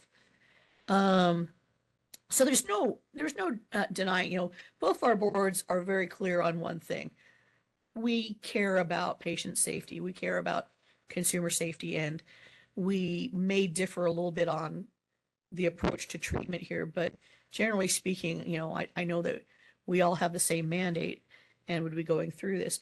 So at this point, the other side of this, and I'm going to cheat a little bit because I was originally going to talk about that under Legend Regs, is their bill, SB 1451, not only deals with that the scope issues, it talks about where LVNs may practice all these above treatments or practices. We have never put any kind of restriction on where an LVN can do what. We think that's a little counterproductive, to say the least. And I think it's really contrary to where we think the healthcare needs are going to be over the years. It makes no sense to us. Employers can hire who they want to provide care. And if they don't want an LVN under these strictures to provide care, they shouldn't hire one. The upshot of the whole big plan here is we were supposed to work toward, once the regulations were clearly defined and moved forward, the two boards were supposed to work together on a very comprehensive, we thought, training program, which would expand on and clarify those respiratory care practices that an LVN may be called upon, can be called upon to perform. This is something that we've wanted to do for years. Truthfully, our board has wanted to do even more than that. Our board has talked over the years about creating a really hard post-licensure certification program, a program that needs to be renewed every couple of years, so that we make certain that those LVNs who are doing this kind of work are trained and trained and trained and refreshed and refreshed. We want to make certain that our people are doing the best they can. And I know there have been cases in the past with, patient harm, but, I probably shouldn't say this on the public record, but I think probably every healthcare healing arts board has licensees who've made mistakes, who've either harmed a patient or through negligence, or, not to put too fine a point on it again, there are people who really, really shouldn't be in the profession. And it's our job to find them and discipline them. And if they're not suited, they need to have their license revoked. And that's our goal, is to make certain that people are doing what they're trained to do safely. And I think that's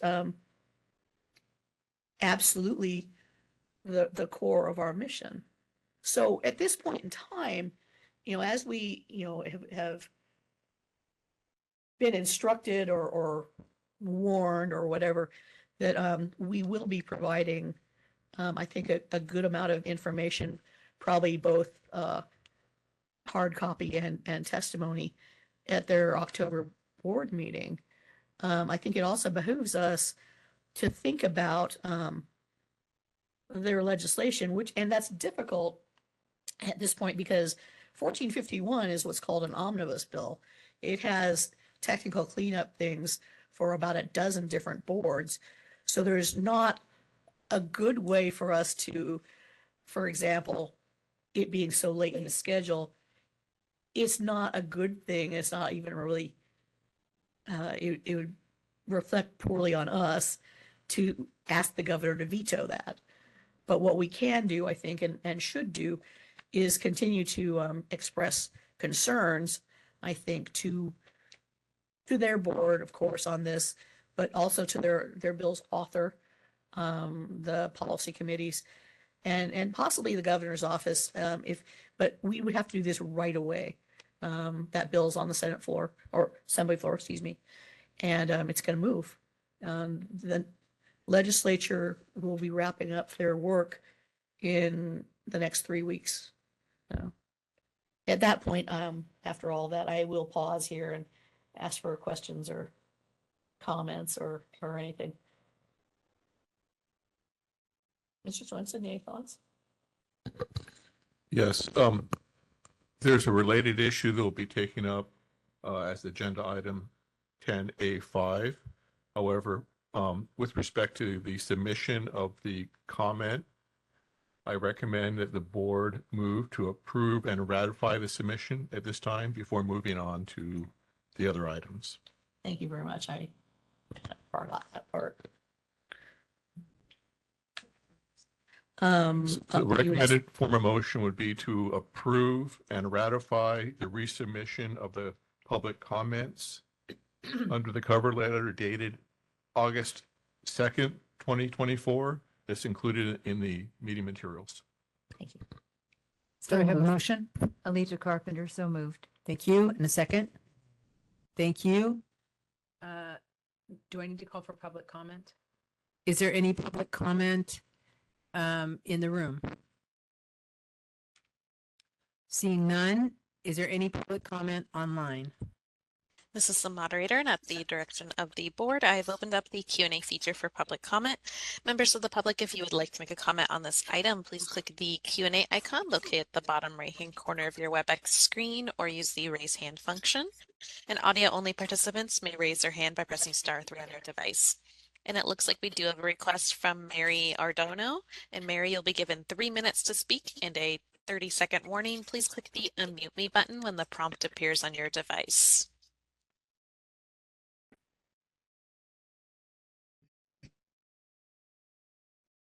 Thank you. I'm Mary Adorno from the California Association for Health Services at Home.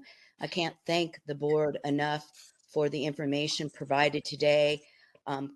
CASA, which represents licensed home health agencies, has been very involved in this subject. We work very closely with Ms. Yamaguchi. I was not aware of SB 1451 having any language in there. I am going to get on that right away. I've been monitoring this issue, and I'm actually surprised that the respiratory board would throw language in an omnibus bill where healthcare providers might miss that information. We've been heavily involved in this. We intend to get a letter over to the legislature. I have been in legislation for my whole life, over 40 years. And for them to do this in that kind of legislation, it's very hard for our folks to ask for a veto of this bill, as Ms. Yamaguchi indicated, when you're opposed to only one section of the bill. So we will definitely be in contact with the board. We did submit comments for the recent regulatory review. We had several comments in that. This issue has been a huge issue for our Medi-Cal vulnerable patients. We have LVNs that have been providing care in the home for many, many years. And as Ms. Yamaguchi knows, we had very heavily involved stakeholders. And if we have to bring them all to the Senate floor when the bill goes back, I don't know what they're going to do or how quickly they're going to move it. But if you can give us any advice on that, we'd greatly appreciate it. And thank you again for all of the extraordinary work that the board does.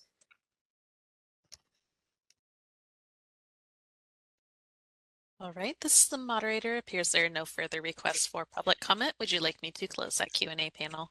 Yes, please. I will now do a roll call and establish who is in favor, opposed, or abstains. Ms. Carpenter? Yes. Mr. Durking, Yes. Mr. Hill, Yes. Ms. Moore, Yes. Ms. Neeblis, Yes. and I'm Carol Mountain, and I also vote yes. That motion carries by a vote of 6. Thank you so much. All right, I believe we are ready to move on to agenda item 9, licensing and evaluations, report recommendations and possible actions. You missed the executive committee report. Oh, I'm sorry. Back to B, executive committee report. The executive committee report was approved in the meeting resources. Any board discussion or questions? Seeing none, is there any public comment in the room? Madam Chair, with regard to public comment now, I would recommend that you open it up for public comment on 8B as well as 8A1 and 8A2. Those two matters do not have a motion, so there is no public comment on that. So if we could just do all those at the same time. All right, so public comments on 8A1, A2, and B. 8.3 also? Yeah. And 8.3. Okay. Public comment in the room on those 4 items? Seeing no public comment, is there a comment online? This is the moderator, and at the direction of the board, I've opened up the Q&A feature for public comment. Members of the public, if you would like to make a comment on this item, please click the Q&A icon located at the bottom right-hand corner of your WebEx screen, or use the raise hand function.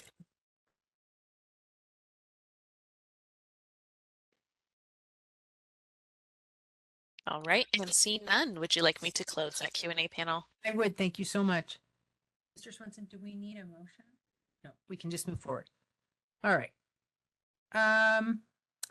We will now move forward to agenda item 9, licensing and evaluations, report recommendations and possible actions. Ms. Shelley Brown.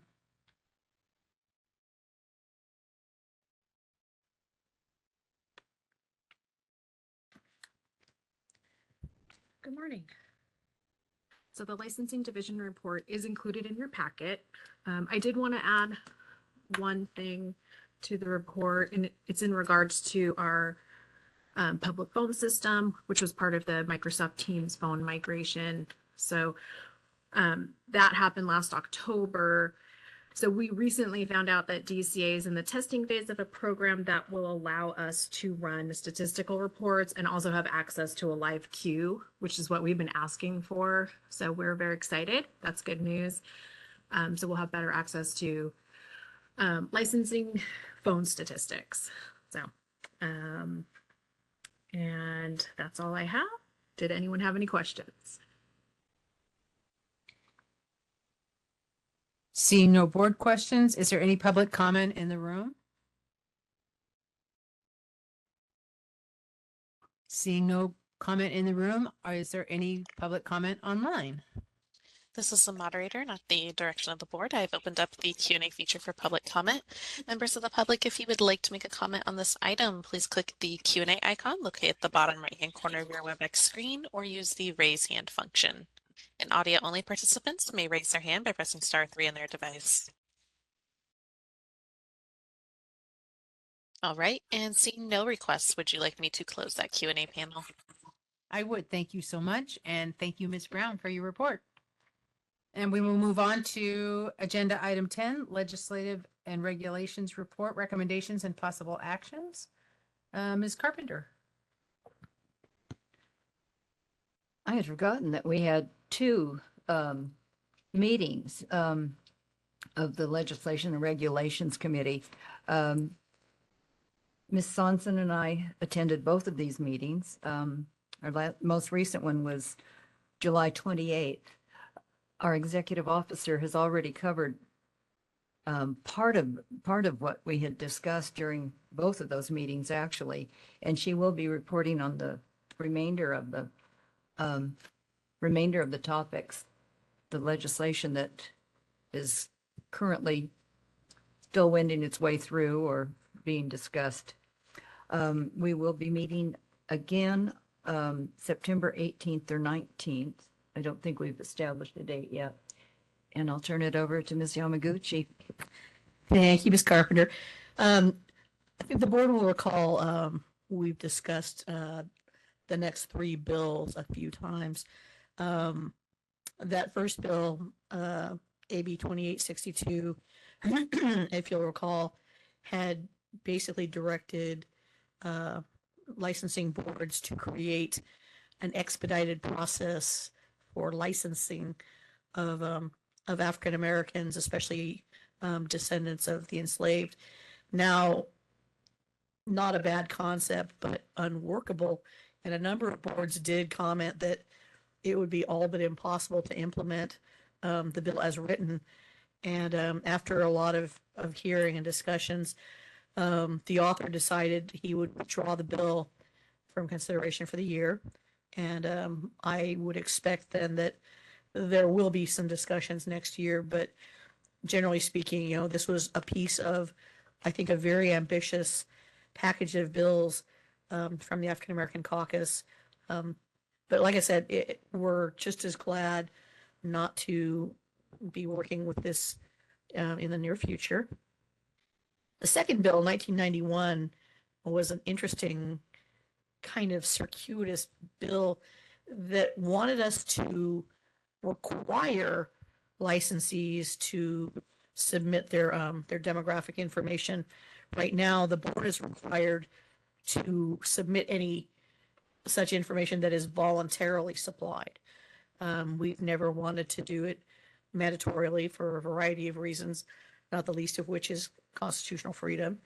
But this bill had been amended and discussed a number of times to the point that on the one go around, they wanted to make certain that failure to supply this information would have been grounds for licensure discipline. And then they re-amended that part to say, if this is the only reason to discipline that license, then that would be waived. To which point we said, but then what is there? Eventually, the author decided to repurpose this bill to something else. Again, we're not sorry about that, but you know, we get it. We understand that there's a real serious need for better demographic information, but you know, we're not interested really in requiring everyone to check all the boxes. The last bill, SB 1067, which would be authorizing an expedited process for licensees who are going to work in medically underserved areas. Now that bill is working forward. It's on the assembly floor right now, and it's been tinkered with a little bit, but it's still going to, I think, require the boards to probably do a little bit of regulatory work and a little bit of procedural work in the licensing unit. But you know, again, not a bad thing. This is not a bad thing. Let me pause there for any questions or comments. Okay, the last bill, of course, is, and I alluded to it a couple of minutes ago, that would be SB 1451 Ashby. Again, an omnibus bill with a bunch of different badly needed technical corrections and updates from a bunch of different boards. But the piece that we are concerned about is the respiratory care boards setting forth where an LVN may practice these respiratory care functions.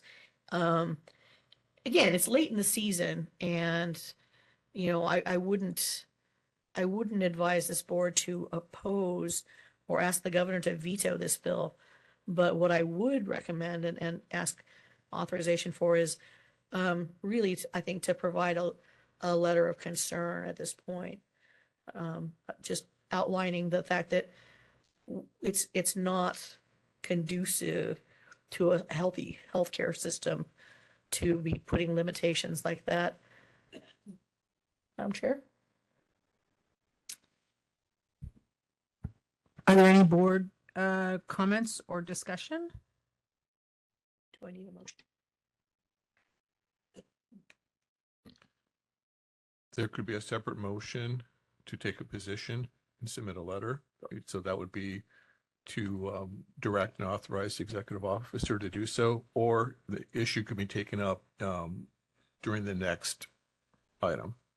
So it could be either way. So perhaps the most efficient way to proceed would be to take it up as part of the next item.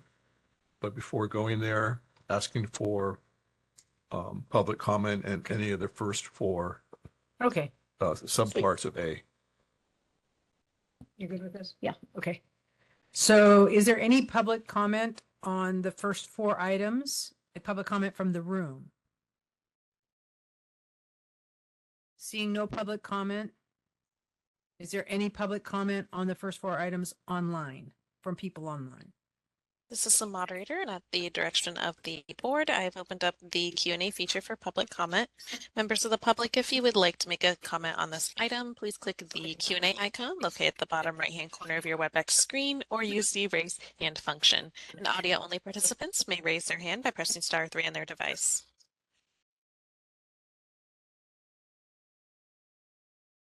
All right, and it appears there are no requests for public comment. Would you like me to close that Q&A panel? Yes, please. And back to you. Back to me. So item 5, as Mr. Swenson said, this is kind of the culmination, let's say, of the last few items. At this point in time, I would want the board to authorize staff to be working on putting together a really comprehensive approach and comment and amount of information to present for the RCB meeting in October. My understanding, of course, is even if the RCB is not amenable to making any changes, certainly the Office of Administrative Law will be listening to and reviewing any content we provide as they review RCB's rulemaking proposal. So it behooves us to make certain that we provide the most detailed information that we possibly can pull together. I think a lot of it is pre-existing. We've done a lot of groundwork over the years. I know the NECs have been studying on this for a long time. So I would like to have the board authorize us to make certain we do. Not to put too fine a point on it, Dr. Mountain, I think you should come and talk too. But that's just a suggestion. But part 2 of that, of course, is that I would actually like the board to authorize us to send a note of our concern about that piece of SB 1451. It would go to the author, to the policy committees, and of course RCB. So, Mr. Swenson, we need a blanket motion then. Yes. The mechanics of it are difficult because the hearing before the Respiratory Care Board is in October before the next board meeting, and the end of the legislative session is before our next board meeting as well. So my recommendation would be for the board to consider delegating this and authorizing a committee, either a policy committee or an ad hoc committee, to act on behalf of the board with respect to taking positions, authorizing and approving the communications that go out concerning these 2 related issues. And by the way, just for clarification, Mr. Swenson, then the board would then ratify the action at a subsequent board meeting. That's correct. So if there was that type of delegation to a policy committee or to an ad hoc committee, that committee would have to comply with the Bagley-Keene Open Meeting Act requirements of notice and posting the agenda. So that would be a public meeting that the public would have an opportunity to participate in. And then later on, there would be a report back to the full board, preferably at the next board meeting in November. And then any action taken could be approved and ratified at that time by the full board. All right, so logistically, as Ms. Carpenter had mentioned, the Legend Regs Committee is looking to meet in mid-September. And I know the executive committee is planning to meet most likely early September and early October. So either or both of those would probably be appropriate. Any preferences? It would have to be one or the other or combined, but you can't delegate to two different committees. So you could join the two committees. You could form an ad hoc committee. Since you're going to have to comply with bag leaking anyway, it doesn't make any practical difference. So it'd be whatever the board's preference is. It could be executive committee, it could be legislative regulations committee, or it could be an ad hoc committee created today. I have no preferences. Okay. But do we have a motion? Can we talk about it first? Yeah. Do people have a preference? Do we have to have a motion to have a discussion first? Okay. Any preference on whether we should create an ad hoc committee or let it go to regs or executive? I would think the legend regs would probably be a good place for it to originate. Okay. Any, Like that? Yeah. All right, is that okay? done. Yeah, one of my only thing I would add is my concern is, if they're limiting the scope of what LVNs can do, this can impact a lot of Medi-Cal patients. Oh, yes. Because the limited RN availability and long-term care services and supports leaves them with a lot more LVNs and less RNs. So it would, that would be the only thing I would add into whatever comment letter. And if that's inserted in the letter, I'm more than supportive. Now, you're exactly right, and just as a footnote, I believe the state of California has something like 20,000 licensed respiratory care practitioners and something like 140,000 LVNs. We can kind of extrapolate from there what's going to be, I think, the most likely availability of somebody to take care of your patients. Exactly. And you can even cite census data with the growing Latino population and the growing Latino population and the growing senior citizen population and the growing, especially in California, the growing immigrant population that can now apply for Medi-Cal for their senior citizen benefit. So we'll be Oh man, talking. This oh wow. You've now volunteered yourself for a lot of work. I didn't realize that, but I'm okay with it as long as it's serving the people. I'm good. Appreciate it. So We need a motion. we need a motion. So the recommended form of motion would be for the board to refer item 10A5, excuse me, to the Legislation and Regulations Committee and authorize and delegate the authority to that committee to approve the communications submitted relating to the positions or requested changes to the text of SB 1451 and the RCB rulemaking. There's just one small problem. The committee will not meet before the bill deadline.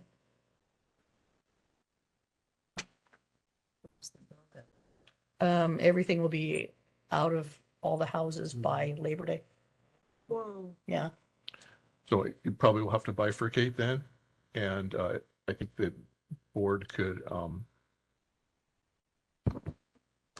refer each part of it then. Can we designate it to the EO? How about if you split the motions and authorize the letter today with the assumption that it'll be ratified at the November meeting, and then the discussion of the presentations for the board meeting, the RSV board meeting, that do go through committee. Will that work? Yeah, so those can be taken up as separate motions. I think that the board should discuss what the specifics of what should go in the position letter relating to SB 1451, so that a specific position can be taken, and then that can be delegated to the executive officer to submit that letter.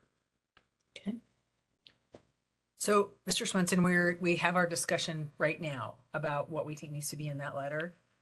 And then the letter gets designated. There's a motion to designate the letter to the EO. Yeah, I think if there Motion could, first. well, Motion first. I think because it's nebulous at this point, Yes.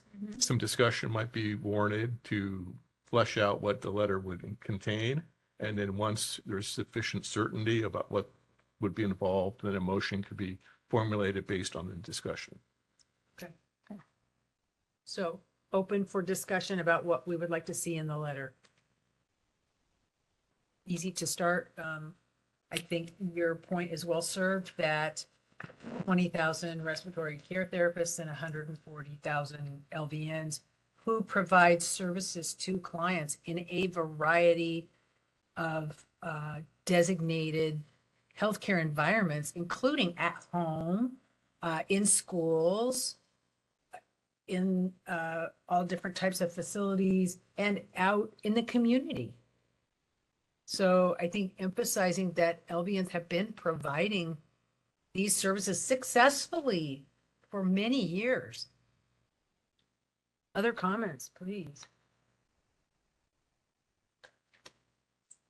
Hadn't we discussed some of the things that we wanted to include in the letter already? Yes, we've talked quite a bit about the fact of the bill, that piece of the bill that isn't reflected in the rulemaking. And that the predominant concern for that, of course, is this listing of where the people can practice. Limiting the scope of work for LVNs is limiting access to healthcare for the most vulnerable populations, which include immigrants, low-income communities that are served by programs like Medi-Cal and Medicare. You know, and one of the things that I'm looking for is the new program that is serving immigrants above the age of 65. The new medical program that has been authorized by California state law. And that particular population is going to be needing long-term care, in-home supportive services, that kind of stuff. So in-home supportive services, which LVNs are a part of,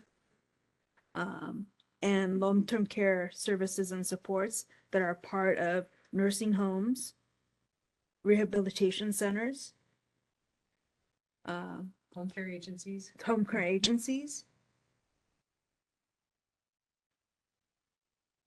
And rehabilitative hospitals. Convalescent homes. Is that residential care? Convalescent, yeah. Assisted living. And board care homes.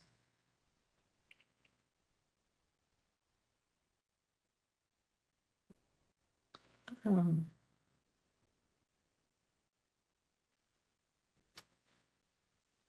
right, other points that we want to make sure get into the letter? I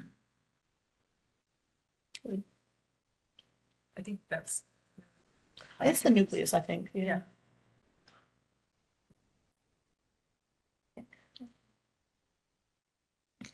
Okay, so moving forward, Mr. Swenson.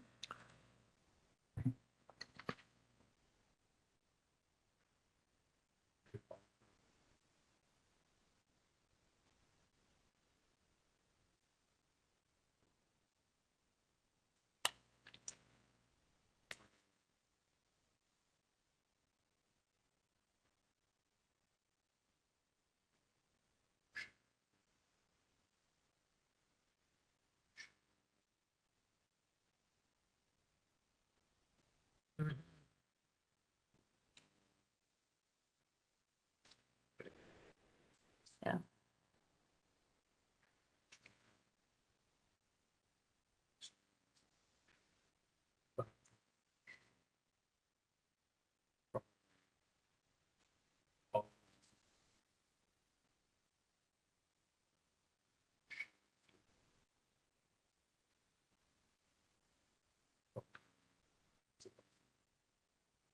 Is there a motion?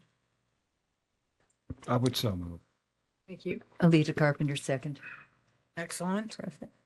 Since we've already had our discussion, is there any public comment in the room? Seeing none, is there any public comment online? This is the moderator at the direction of the board. I've opened up the Q&A feature for public comment.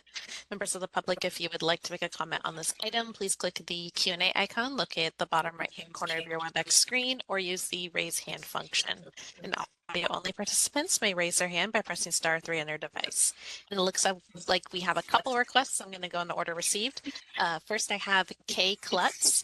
And Kay, you'll be given 3 minutes to speak and a 30-second warning. Please click the unmute me button when the prompt appears on your device.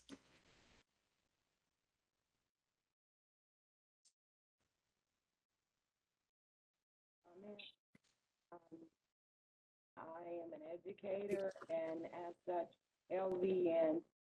Oh, I apologize, Kay. You're sounding really quiet. Do you mind getting closer to your microphone? I'll try. My voice is a bit raspy. I feel that everyone should be allowed to practice according to their educational scope. You know, it doesn't matter whether they're LVNs or RNs. And LVNs have been trained for many years to provide respiratory care. So I don't see why, with, as has been mentioned, more and more people coming into the need for those services.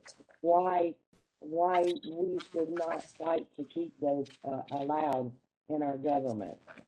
They shouldn't be allowed to hold us back. Thank you. All right, this is the moderator. Next, I have Mary Adorno, and Mary, you'll be given 3 minutes to speak and a 30-second warning. Please click the unmute me button when the prompt appears on your device. Good afternoon, Mary Adorno, representing the California Association for Health Services at Home. The last board member that spoke was not speaking directly into the microphone, and I couldn't hear the last 3 minutes before you went to public comment. Can someone summarize what he said? I think that was Ms. Neebus. Go ahead, summarize, Elaine. Do you want to go ahead and summarize, Nellie, or shall I? Oh, you do it. I just got the statistic I want to give you. Yeah, Board Member Neebus had been commenting on a variety of public access issues, especially under the new Medi-Cal rules.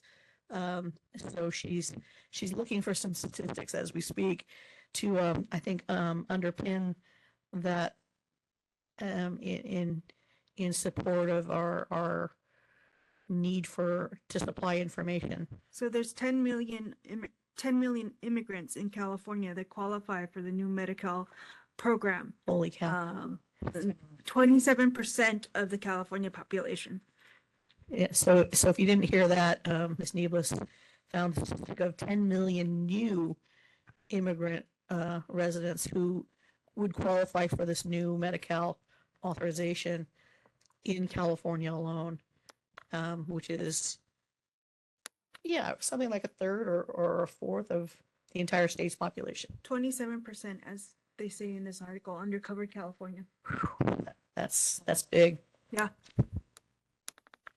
Thank you. I appreciate the clarification. I have no other comments as I made them earlier during the regulatory section. Thanks, Mary. Good. All right, this is the moderator. Appears there are no further requests for public comment. Would you like me to close the Q&A panel? I would. Thank you so much. And I believe we are ready for a roll call vote to establish who's in favor, opposed, or abstains. Ms. Carpenter, Yes. Mr. Durking, Yes. Mr. Hill, Yes. Ms. Moore, Yes. Ms. Neeblis. I'm Carol Mountain. I also vote yes, and that motion carries by a vote of 6. I believe you need the motion on the second part of that. Yes. Yeah. Which we will rely on Mr. Swenson for. So the recommended form of motion here would be for the board to authorize and delegate the Legislative and Regulations Committee to act on behalf of the board with respect to the comment, well, for the Respiratory Care Board's rulemaking to adopt Title 16 California Code of Regulations, sections 1399.365 relating to basic respiratory tasks and services. And so the committee would be delegated the responsibility of approving any additional comment relating to that subject, and then it would come back in due course before the board for ratification. I don't know. Is it appropriate for me to make a motion on my own committee? So moved. Thank you. We have a second? Second. Thank you. Is there any discussion on that? Okay, is there any public comment in the room? Seeing none, is there any public comment online? This is the moderator, and at the direction of the board, I've opened up the Q&A feature for public comment. Members of the public, if you would like to make a comment on this item, please click the Q&A icon located at the bottom right-hand corner of your WebEx screen, or use the raise hand function. And audio-only participants may raise their hand by pressing *3 on their device.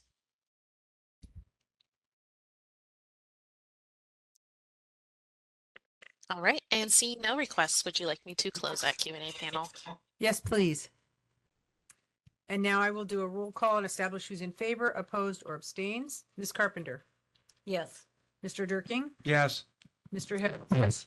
Ms. Moore, Yes. Ms. Neeblis, Yes. and I am Carol Mountain. I also vote yes. That motion is carried by a vote of 6. Thank you very much for your patience on wading through a very murky process. Thank you. I believe we are now ready to move on to agenda item 11, enforcement. No? 10B. 10B, sorry. I am not doing well. All right, 10B, rulemaking update, discussion and possible actions. Ms. Yamaguchi. With the board's indulgence, let me just defer B1 to the enforcement chief.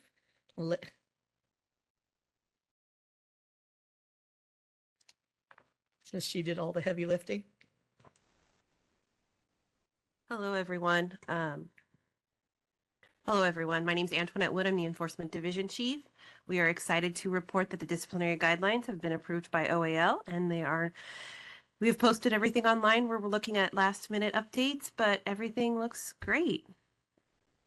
And those will be rolling out, I believe, October 1st is their implementation date. Perfect. It was a long fight, and I wanted to make sure that to thank Ms. Wood, her staff, and especially a big thanks to our Regs Counsel, Christy Shields, who took this really grain by grain. Couldn't have done it without her. Exactly. Thanks. And so the final item, B2, is on updates on the of our proposed regs on existing school approval. That's moving along. If the NECs were allowed to work without interruption for emergencies, I think we'd be done by now. But at this point, they've been working closely with council to fine tune the language. We hope to manage to get the package put together in the coming months. And that's my report. Mr. Swenson, do I need discussion on this second part? Of course. Okay. Public comment. All right. Is there any public comment in the room on 10B? Seeing none, is there any public comment online for 10B1 and 2? This is the moderator, and at the direction of the board, I've opened up the Q&A feature for public comment. Members of the public, if you would like to make a comment on this item, please click the Q&A icon located at the bottom right-hand corner of your WebEx screen, or use the raise hand function.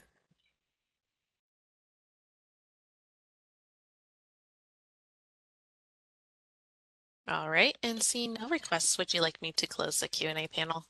I would. Thank you so much. And now I believe we are ready to move on to agenda item 11. That'll be Ms. Wood with the Enforcement Division report. Hello, everyone. My name is Antoinette Wood. I'm the Enforcement Division Chief. You do have your reports in the packet. I would like to talk about our BVMPT precedential decisions today. Under the Administrative Procedure Act, a decision that contains a significant legal or policy determination of general application that is likely to reoccur may be designated as precedential. Once a decision is designated as precedential, the BVMPT will rely on it to make other decisions about other cases that have similar facts as the precedential decision. In 2020, the board designated the Annabelle Sia decision as precedential. This was a disciplinary case in which the LVN performed treatments at a skincare salon and medical spa. The decision concluded that the LVN could not administer Botox, Juvederm, and Kybella injections, perform platelet-rich plasma therapy, vitamin drips, or skin growth removal procedures, or inject glucosamine, since all of these procedures are beyond the scope of practice of an LVN. As a result of that case and the subsequent additions to the Business and Professions Code, Section 2859.1d, LVNs are prohibited from administering Botox, Juvederm, Kybella, or performing other cosmetic procedures outside the scope of practice for an LVN as determined by the board. With these changes, the board was able to take action on a licensee who harmed a patient during the administration of Sculptra, an injectable used to restore or correct fat loss. The DCA Division of Investigations is currently working with the local district attorney who may be pursuing criminal charges. We are excited to report the strides that have been made in consumer protection with the assistance and support of our enforcement committee and the board. We want to express our appreciation to both our board chair, Ken Maxey, and our committee member, Leslie Moore. Thank you. And that concludes my report. Are there any questions?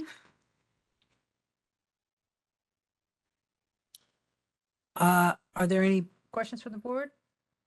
No. All right. Are there any public comment in the room? Seeing none, are there any comments online? This is the moderator, and at the direction of the board, I've opened up the Q&A feature for public comment. Members of the public, if you would like to make a comment on this item, please click the Q&A icon located at the bottom right-hand corner of your WebEx screen, or use the raise hand function.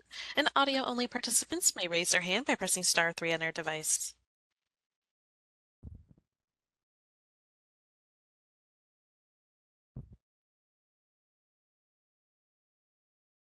All right, and seeing no requests for public comment, would you like me to close the Q&A panel? I would, thank you. And Mr. Maxey is not here. Do we just? Oh, yes. The Enforcement Committee is excited to update the board on its recent work. Outreach plan. As part of the division outreach plan, we have implemented several strategies to highlighting our presidential decisions. Annabelle Sia decision, the first presidential decision of the board, was an enforcement case for Botox. Juvederm and Kybella, the California Vocational Nursing Practice Act, the Practice Act, defines the scope of practice as was taught in the approved educational programs. The presidential decision was sent out to business associations and medical spas associations in Los Angeles, San Diego, Bay Area, and Sacramento. In all our licenses, as well as featured in social media. It was also sent to the governor's office of business, GoBiz, and at a later date, California City and County Code Enforcement. While the Enforcement Division cannot directly link the rise in complaints for Botox-type complaints to the outreach, it does appear that the outreach may have been effective. Mental health public services announcement and substance abuse PSAs. Both PSAs were well received by licenses and nursing community. We are currently working with the DCA Public Affairs Office to publicize this video. That's my report. Thank you.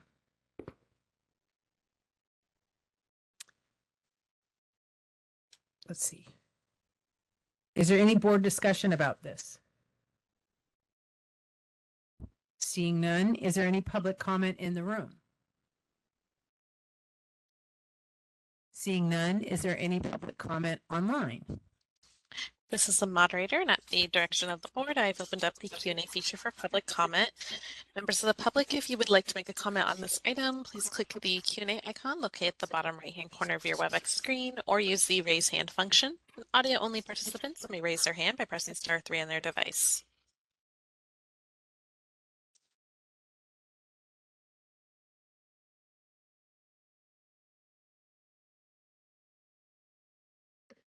All right, and seeing no requests for public comment, would you like me to close the Q&A panel? I would. Thank you so much. And we will move on to agenda item 12, Psychiatric Technician Ad Hoc Committee. Mr. Hill. Thank you, Madam Chair. The second Psychiatric Technicians Ad Hoc Committee met online via WebEx on Thursday, August 8, 2024, starting at 2 p.m.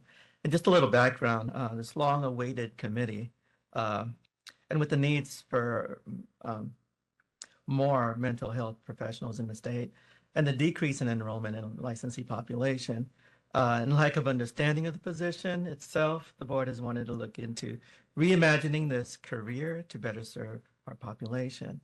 There were further instructions around outreach, including education, identifying stakeholders and allies.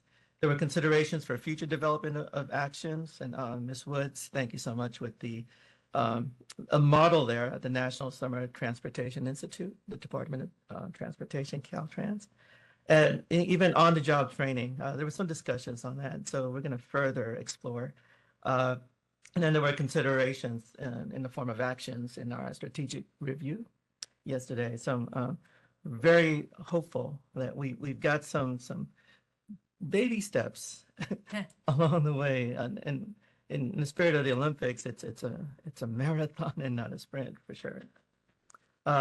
Ms. Moore and I will reach out to several stakeholders to gather some information and develop a survey so that we can have further discussions around what are the trends and what are the concerns of the psych techs and the educators and general public, if we can find folks who's interested in filling out a survey. And that's pretty much it. We have a next meeting scheduled apparently for September 30th at 2 p.m. Thank you for that very good report. Any questions from the board? Any public comment in the room? Is there any public comment online? This is the moderator, and at the direction of the board, I've opened up the Q&A feature for public comment. Members of the public, if you would like to make a comment on this item, please click the Q&A icon located at the bottom right-hand corner of your WebEx screen, or use the raise hand function. And audio-only participants may raise their hand by pressing *3 on their device. I do have a statement. All right, and it appears there are no requests for public comment. Would you like me to close that Q&A panel? Yes, I just wanted to say that I really appreciate the enforcement team and everything that they do, and I really appreciate all their hard work. All right. I believe we're ready for agenda item 13, public comment on items not on the agenda. Please note, the board may not discuss or take any action on any item raised during this public comment section, except to decide whether to place that matter on the agenda for a future meeting. We are now open for public comment. Is there any public comment in the room? Seeing none, is there any public comment online? This is the moderator, and at the direction of the board, I have opened up the Q&A feature for public comment. Members of the public, if you would like to make a comment for items not on the agenda, please click the Q&A icon located at the bottom right-hand corner of your WebEx screen, or use the raise hand function.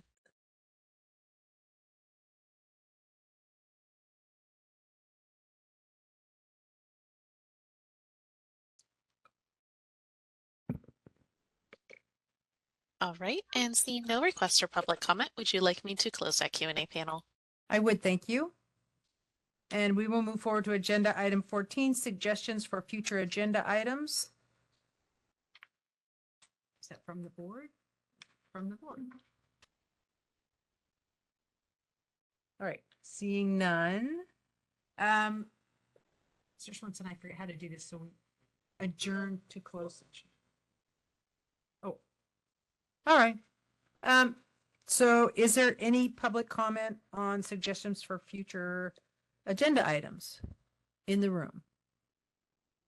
Seeing none, is there any comment for future agenda items online? This is the moderator, and at the direction of the board, I've opened up the Q&A feature for public comment.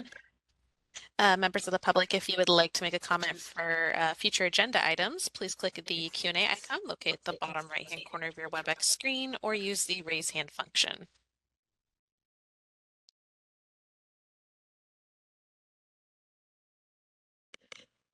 All right, and seeing none, would you like me to close that Q&A panel? Yes, please. And we will move on to item 15, which is our closed session. The board will now convene in closed session pursuant to Government Code Section 11126, Subdivision A1, to deliberate and vote on disciplinary matters. Can I have a motion to retire to closed session and not reconvene in open session? The meeting will adjourn at the completion of closed session, and a second. John Deerking will so move. Thank you. Abraham will second. Thank you.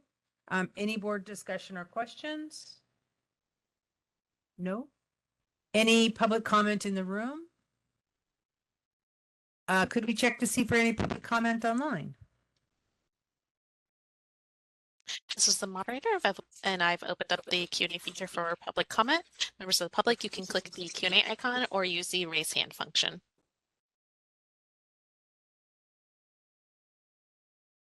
All right, and seeing none, would you like me to close that Q&A panel?